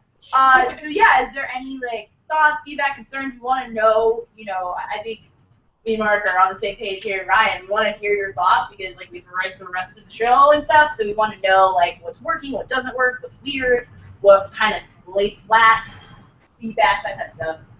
Anybody has anything? We're totally open. It's not like I'm gonna be like, yeah, so you're not in it anymore. We're still all in it. You guys did a great job. So much of it's so good. It's like so well written and everything. thing. Thank you. It feels awesome here. The Tony Grayson guy is hilarious. Yeah, more of him so I can do that. More of Tony Grayson. All right, that's good. Yes, I understand. Everybody wants more of their character, but yeah, but that was totally a joke. Now everybody's like so good in the character. Like I'm laughing, listening to everybody read their part. It's great. It's so good. Yeah. Cal is so dry and great. Cal kind of reminds me of Joe on Family Guy combined with like. I can't even do it. American Dad. Yeah. Kind of. Yeah. I like it. I forget, but it's the same guy. Cusco. Yeah. No, there's so many. It's like so cleverly put together. It's good. Cool. I can't wait to get Nash in here and actually have him. I know. We didn't have him tonight. We didn't have De Niro guy because he had a gig till like now, so he couldn't be there. But Mark did a great job doing it. Oh yeah. You did a good job. I did How many episodes did season 1 have been? Real good. It's 22. So here's the thing that it's 22. The thing that we're struggling with in the room is making them 5-minute episodes like we said they would be. As you notice, they all run a little long. So like what we're looking at is, and I know me and Mark talked about a lot, is trying to find ways to cut things. And Tony Grayson's show gone. No. So we got rid of it. But thank you for playing. Next time, no. So we're just trying to figure out like the best places to like make it as tight as possible, and we tried to make it really tight, and hopefully it was, and we tried to make it really fast paced and moving and stuff like that. So that's what we kind of, there were a lot of laughs, so that makes it good, and it's good. So yeah, so that's kind of the challenge right now, because initially we were like 5 to 8 minutes. I think the timing, I mean, one thing I've noticed in my side, I think when you actually put it together, I think it'll be shorter than this, hopefully, because just like when I write something together, it seems to always be like, I don't know, it seems to be like the time I want, but then for some reason I always end up running longer. But I just think in this case, you're going to want it to be like so fast paced and edited and counted. I just feel like it's going to run a little bit shorter than having read it tonight. So yeah, probably too. Yeah. It's also like a little more meaty than a typical like 5-minute web show. Yeah. You know what I mean? It's it's like really well put together and like structured and like it's already pretty tight, and I think like as long as people can binge watch it, it doesn't matter how long the episode is. And I totally get the whole like it's on the web. It's gotta be 5 minutes, be but, sure. Like, Yeah, you it's know. Just like, you know. It's more like a sitcom to me than a web show. Yeah. I was gonna say it's more like a condensed, like 30-minute comedy as opposed to like, because the 5-minute webisodes they're usually just like a little thought, like a little blurb, and this is like the full structure of it. That's the thing. The tricky part is to get all these bullet points hit while also keeping some humanity and something that we can all relate to at the same time. Yeah. And that's really important to us too. I think you guys have done it. Oh, really thank you. Yeah. Because we were, that was one of the things that we would talk to 4 or 5 in the morning about this kind of stuff. Is that like we want the character to be relatable. We want it to be something that people could watch. We want people to say, I relate the most to this character. And I don't know if you guys thought that, but I know we did. We were in the room. We're like, well, I love this person, and that character is awesome. So we wanted that. And the thing is, what's interesting is a lot of times I think with web series, it's very much about capturing a specific target audience. We want to make something that was like us, like our target audience. So like if you guys enjoy it, then we're doing a good job, So that's kind of what we're looking for. So yeah, I mean, I'm happy that it feels like a sitcom that's been condensed because it's kind of what we did. So we like structured it with that, with the like cold open and the stinger after credits or whatever, and the free act structure, and we wanted it to seem like that because we wanted it to be for the person who's willing to watch like a sitcom on. There's no dead time. It's not like it's content. It's just just packed well. Yeah. It runs a little over 5. Like I don't usually say this, but like it runs a little long. I don't know. It's take Cool. I mean, that's good to hear because that's literally like our fear in the back of our head is like, oh my god. I would encourage you not to make time your main. You know what I mean? It's like we don't. I mean, we write it and then we go, okay. So like here's our process is so what we did was we went and looked at, because when I started the Kickstarter, so you guys all know, I had the first 22 episodes, like what would happen in each one, just figured out for the most part. Some things didn't exist, like Lex didn't exist as a character the first time. Lulu didn't exist. A few things didn't exist. Tony Grayson didn't exist in the first draft and stuff. But that I added more things. And then what we did was, as a room, what we did was we sat and we talked about each episode, and then we beat it out. So we did like a writer's room style. We use this program called Symphonical that you can do on like Google Drive, and we all meet virtually. And if any of you guys want to join us in the writer's room anytime, please. Sometimes it's just me and Mark. We love it. We'd love you to join for just to keep us company. It's great. And we'd sit in the room and we'd say, okay, so this is what happens. These are the beats, and here's how they are. And we lay out the beats. So we did that for like all the episodes you guys read tonight. And then what we do is they're like, okay, well, Mark, you take first draft of episode 1, I'll take first draft of episode 2. And we split up the episodes. And so it's funny because Mark wrote episode 7 first, which is totally weird. He wrote episode 7 first, then I wrote 1, he wrote 7, and then I think like 4 came up. And then we just kind of had to look at it and say, okay, if that doesn't work, or let's move this here. And it allowed for us to kind of like make it like a puzzle piece thing. And then we use this other really cool program I found called Writer Duet, which allows you to write with collaborators on the cloud, and it's free. And basically, you all log in, and so when like Mark's writing, I can see him writing, I can see what he's doing. Or like if I leave the script and I come back, I can see in like red highlighted what Mark did, what somebody else did, track changes. It's super cool. I'm a nerd about it, so I'm it knows what character you're gonna write next, so you can just put spaces like it'll just give you. It's like you're gonna write my friend. You're like, most likely that's who's talking. You are so good, Ryan. No, it's awesome. It's really cool. And I don't come out a lot and say, oh, I like it better than the final draft, but I do, because I think for the nature of like how we are now, it's better to be able to access that anywhere. Like I log into any computer, I can get my script. I don't have to go, oh, I want to go home to my final draft. You know what I mean? Like you can just get it anywhere. And share it, downloads to all kinds of formats, better than Celtics, and you send it. You can upload a PDF and edit the PDF. Just converts it.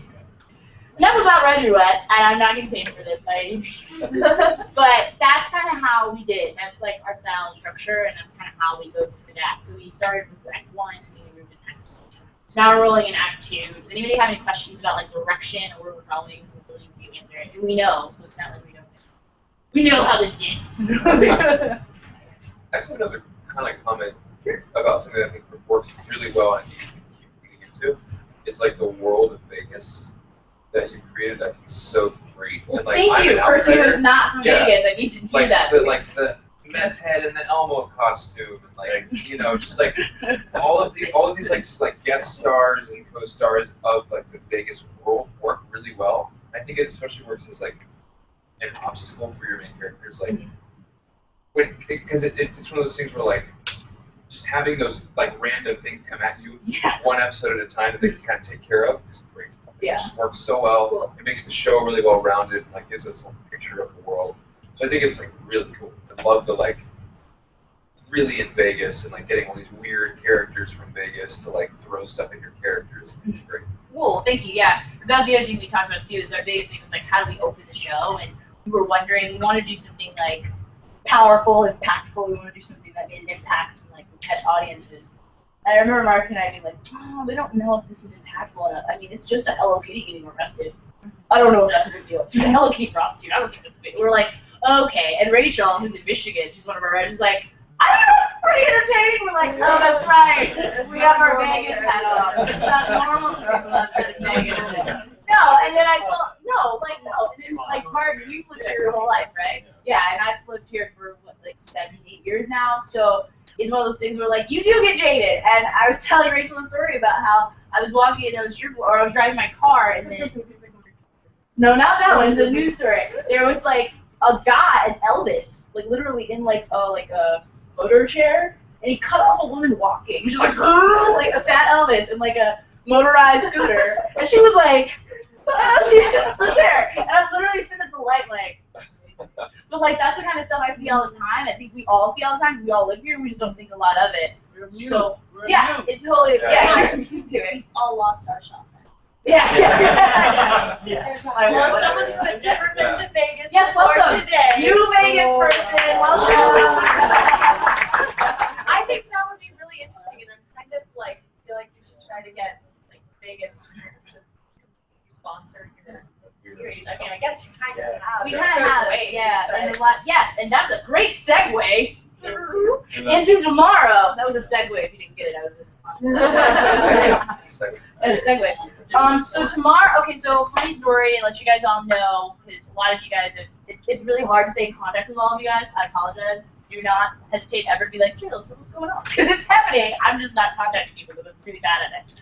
So what's happening is I managed to talk with the Downtown Project in the city of Las Vegas, talked to Tony Shea. He knows about the project. He saw our Kickstarter. He really liked it. Like, after it was already funded, he liked it a lot. So I talked to him about wanting to shoot it downtown. And the idea is a lot of shows do like product placement where they'll do something with like a brand integration. I didn't want to do that necessarily. We want to do like a city integration. So it's like a city placement. So it's great that you feel like the show's about Vegas because that's the idea. The idea is that this show is, in a lot of ways, could be like a big like marketing campaign for Vegas. Not probably the best, but like a marketing campaign. Like, it is what it is, right?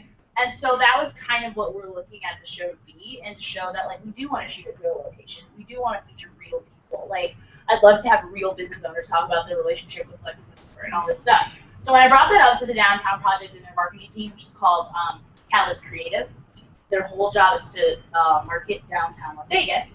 I told them, I'm like, this is what I'm doing, these are our characters, and they were like, oh, that's so cool. You should have them come and talk at our conference next month. And I was like, oh, okay, you mean the actors? I'll see if some of the actors will come. Because I told them, it's hard to make billionaires seem real, and like, if they're not actually billionaires, right?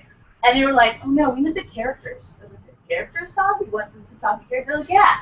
So, tomorrow, we have our Lex Lucifer here, played by Paul. He's going to give a speech in character to a conference of people who don't know that he is not a real person. He is now printed in programs. If you go to the website, you can see his face. He has a website, which, I'm sorry, 3 viewers. All right, I'll type it for you guys, because I don't know how to type to you guys. But it's thelucifergroup.com. I think I could do it and share it with you. Hold on. Oh, that seems right. Yeah, that's good. Okay. I know. I can't forget the www because if I do, then it doesn't work. So, okay. No, I want it on this big ass computer. .com. Oh yeah, for everybody at home, we're on a 90-inch screen in here. So there you go. So I guess I can scroll. So this is our fake company of it's glacier to glass, ice produced by a machine, is made with local tap water and contains over 150 impurities and carcinogens. The result, poor tasting and toxic ice. Lucifer ice is harvested from the greatest glaciers all over the world and protected in chic packaging and ensures an uncontaminated series of conservation from glacier to glass. So this is the Lucifer Group. It's an actual site. Product Innovation Science Ice Lectury. Lucifer Ice, the world's leader in premium ice, brings you luxury. The ice's tasteless profile and exquisite design provide minimal dilution and takes your beverage experience to the next level. 99.9% purity, and there's Aries. Maximum cool, tasteful heat. Lucifer Ice's Aries has a slight cinnamon flavor profile that enhances enjoyment at the inception of consumption. A clear choice for ice that matches your top shelf selection. We have like Lucifer Ice and Project Evil. We have Ball. Space. We have some quotes from some people. Yeah, you're just like genius, impressive trendsetter. The man is stylish. He's making ice cool again. That's Lucifer's Ice. Lucifer Ice is deliciously tasteful. Yeah. So when I wrote this bio. So I gave this bio like a month ago. It's like Lex Lucifer, CEO and President. Lex Lucifer is the Chairman, President, and Chief Executive Officer of the Lucifer Group, headquartered in Las Vegas, Nevada. Lucifer Group is a global ice and technology conglomerate that employs over 113,000 people worldwide and is principally engaged in the research, design, development, manufacture, integration, and sustainability of advanced ice technology systems, products, and services, which consists of more than 100 companies around the world, including Lucifer Ice, Lucifer Solutions, and Lucifer Labs. He is the author of several upcoming books, blogs, and pamphlets, including, but not limited to, My Way is the Highway, Rich Like Me, Ice Cold Genius, Lex Cited, a memoir, and Like a Lucifer, How to Succeed and Never Apologize. So that's printed in every pamphlet for this conference that's happening right now this weekend. It is, yeah. Huh? Everyone's gonna be looking for the book. Can you give me like an address of where the office is? Because like if somebody's like, oh, where are you guys located? I'm like, Fremont. Over there, underground facility. We were talking about Oh, you can actually email him. That email works. Want to join the Lucifer Group family? You can email Lex at lucifergroup.com. He's on Twitter. He got in a fight with a girl from London. Oh my god. Nice. You need to go to London. That's cool. And yeah, so actually, because I want to hear about it. So while we were like hole punching and Paul was here, he was actually being Lex at the introduction to the conference. So tell us how that went. Yeah, He had to introduce himself as Lex. So. What was cool is I talked to a bunch of people and everything and introduced myself, and then this one guy came up to me, and he was like, "Oh, you're the Iceman." And I was like, "Yeah, I'm Lex. Nice to meet you. What's your name?" He's like, "Oh, I'm Bob." I was like, nice to meet you, Bob. We started talking for a second. He's like, is that really your name? I was like, yeah, it's my family name, like a given name. He was like, oh, that was like a gnome to or something. he was like, I would have made you a supervillain in like a comic book. And he goes, then I go, oh, cool, like, what do you do? And he was like, oh, I created the Iron Man comic book. No. Dead serious. He was like, I was like a part of like creating the Iron Man movies and stuff. I moved to Hollywood a couple years ago. I'm a screenwriter now. I was like, I can't say anything yet. Your card. I know. Yeah. I was like, Where are you meeting? I'm an actor. I'm not real. It was good. I met a bunch of people. I introduced myself to a bunch of people who I feel like I've lied to now. And yeah, we had to do like a brief introduction and like a biography of like your first creative moment.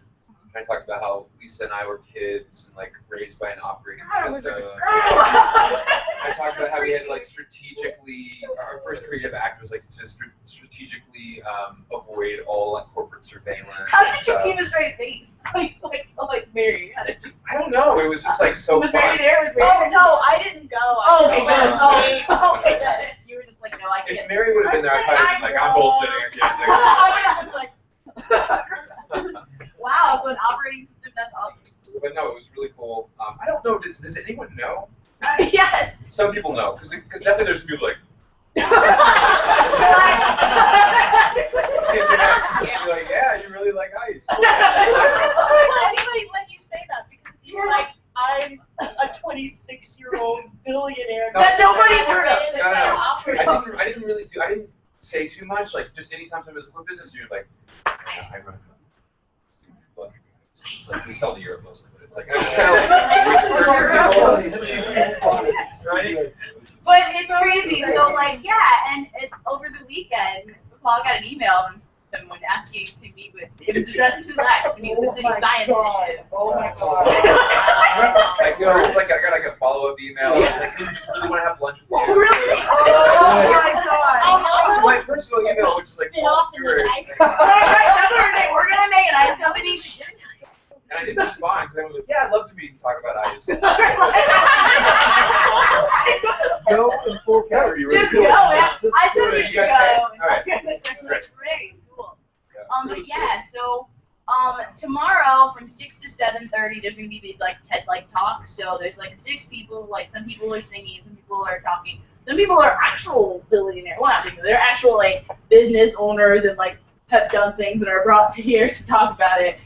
And then we also have Paul as Lex. Lex is going to speak. He's going to give a 7-minute talk about power and money and success that I wrote. I wrote 2 talks. And then Mr. Wayne Knight over here is also speaking. Yeah, he's a fear analyst. He is also in our program as a fear analyst and recovering CEO.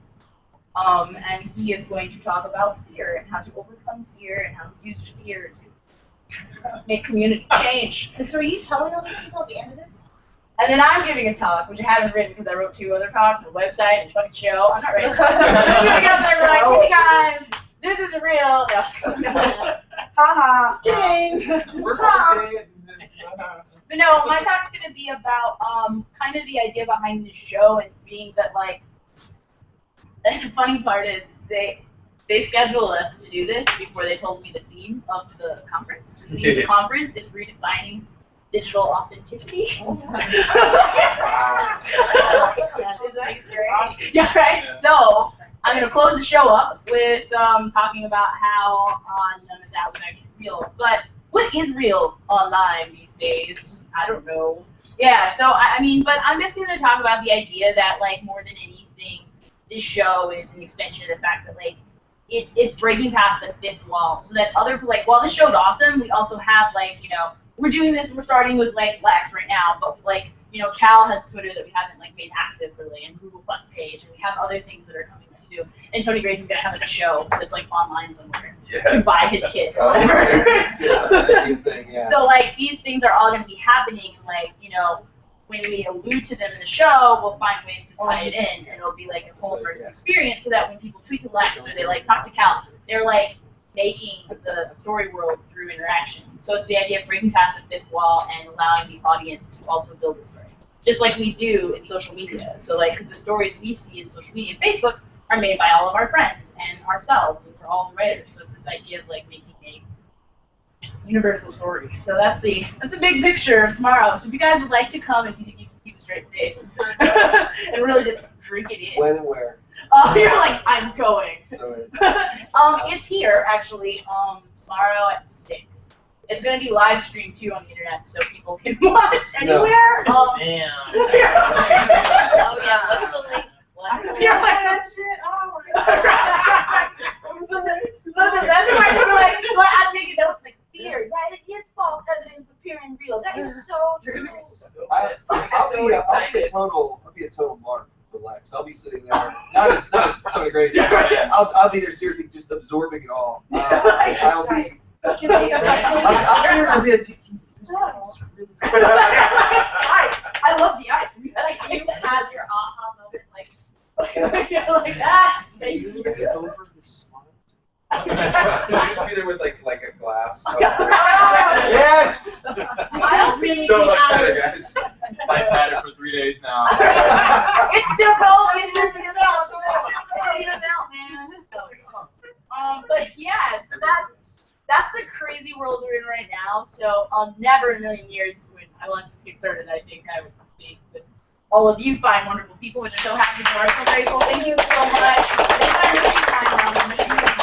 But I'm so grateful for all of you guys to be here. I'm so happy that all of you are here, and I'm starstruck by every one of you. And I'm not just saying that; it's totally true because I gush about all of you to everyone. Yes, including you. I'm not lying. So that aside, that's what's going on with the show. So next step is the downtown project. The other side of this is the downtown project letting us use a 3-bedroom apartment in the Ogden for 2 weeks. So we get it. We don't have to really do anything. Obviously, use it and say we're using it. But I mean, it's like not with any sort of like fee attached or anything, just because it's supported the project. So that's dope. So that's gonna be Cal and Fred and Wade's apartment in the Ogden, 3 bedrooms. So that's gonna be what? So that's gonna be from like November, like the first 2 weeks of November. We'll get that space. What else? Park on Fremont, Commonwealth are good with our shooting there. A lot of the other businesses are. Yeah, it's good. So people are really responding to the project. They really like the idea. And I mean, yeah, when everyone was like, yeah, bring your characters and let's just have a fun fake out. I was like, really? Is this happening? And that was a good time for downtown stuff. It's like growing. Yeah. Vegas. And it is. And the crazy part was that like when we made Lex's character, it was sort of a parody character, It was this idea like we're talking about Vegas, we're talking about Vegas. And one of the real conversations in Vegas for you guys that are here may not know is that, there is that struggle between people who live not downtown and people who live downtown, and this feeling that there's growth and all this development, and like where does that expand to the rest of the city? Some people see Tony Shea in like a negative light, other people see an amazing light, and there is that dissonance there. And I know that the Downtown Project realizes that, Creative Palace realizes that, and it's one of those things that like when I made his character, I was kind of like, I'm making like the worst billionaire ever. His name's Lucifer, and he's like straight up evil, and he sells ice in the desert.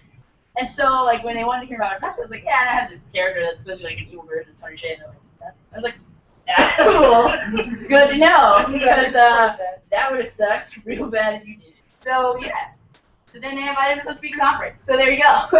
What is your schedule for shooting, and do you have any sort of state in mind for like when the Yeah, that's gonna come all down to editing. I know it's one of those things that I wanna give an answer because I'm not cutting the show myself. I mean I can. I'm getting to the point where I just may cut a lot of it and just like, Danny, here, make it pretty. But like, just for time purposes. Like my awesome, amazing goal that I want to have, that I want to be able to launch in like January. I think that may be out of the question, considering that we're going to be shooting in November, and that's Is it all like right November? holiday. Just those couple weeks of November from the whole. No, first so like season? the thing is, a lot of people are like, when do we start shooting? I mean, technically we started shooting now. I mean, like we're doing this now live, so like that's part of the show, and then they're talking tomorrow, and that's content that will be used as part of the show. So it's kind of like the show's already started, and it's this weird like timeline that doesn't really. Comic-Con footage and everything? Yeah, the Comic-Con footage. Yeah, because that's the other thing. We went to Comic-Con, me and Nathan, and Tony Grayson, and he did on the street magic with people at Comic-Con in costume, saying "Power illusion" in front of their faces while they're dressed as fucking Catwoman. And it's funny. I'll send it to you guys. You can't share it yet because we're figuring out where it fits and I want stuff. to redo it though. I really want to redo it. I wasn't in character. It was too much me. All right, we'll just bring Comic-Con back and just do it again. We will. I'll email them, and I'm just gonna have to bring it in. Sorry guys, this wasn't my best performance. It's funny, so I'll send it to you guys to see. We haven't figured out what we're doing with it yet, but yeah, so that's the thing. And so we're doing transmedia content all the time and that kind of stuff. Does anybody have any like burning questions about what happens to their character? I just have a question about the whole shooting thing in terms of when you shoot it, are you gonna try to shoot per episode? I mean, obviously, No. We're gonna try and shoot everything and wrap it and then release it. Because it's and one will of it those be things. released like in bunches, or would it be released like one episode a week? We were looking at like 2 a week. That's what we were talking about. We were talking about 2 a week. The one thing we don't want to do is we don't want to find ourselves where we're fighting the clock, because everybody is doing it with another job. You know what I mean? Like this is paying the thrills, not the bills. So at the end of the day, it's like, we got to make sure we have everything together, and that's not the stress I want to have. Where it's like it's Tuesday and we need an episode tomorrow. Like I don't want to think about that. So we have to have everything wrapped before it's released. But transmedia content, all this other stuff that's sort of promoting the show, but part of the show, we're still like willing to release and stuff like that. Does that answer your question again? And do you want to have all the episodes like cut, edited, ready before you start releasing episode 1, or are you gonna like edit them kind of as you go? I mean, you're gonna shoot it all at the same We time. want to try and get it all in one place. Cool. So, yeah, so that's it. Any other questions? Any comments, concerns? Favorite characters? All right, who's dying off first? Who's dying off first? Wow. Yeah, she actually knows. Spoilers. Actually, yeah, someone is gonna die at the end of this episode or this season. Yeah. Yeah, I'll tell you guys. She already knows. We still on? Yeah, we are. Okay, bye guys. Thank you for joining us. Let me see. I kind of closed your window here. Oh, here you are. Here you are, I think. That's you guys. Oh, no, are we done? Did we finish? No, I don't think we did. I have no idea how this. Okay, I'm going to just say bye now. Bye, guys. I don't know how to get out of this. Bye. Bye. I'm going to quit the Chrome, and that way you'll be gone.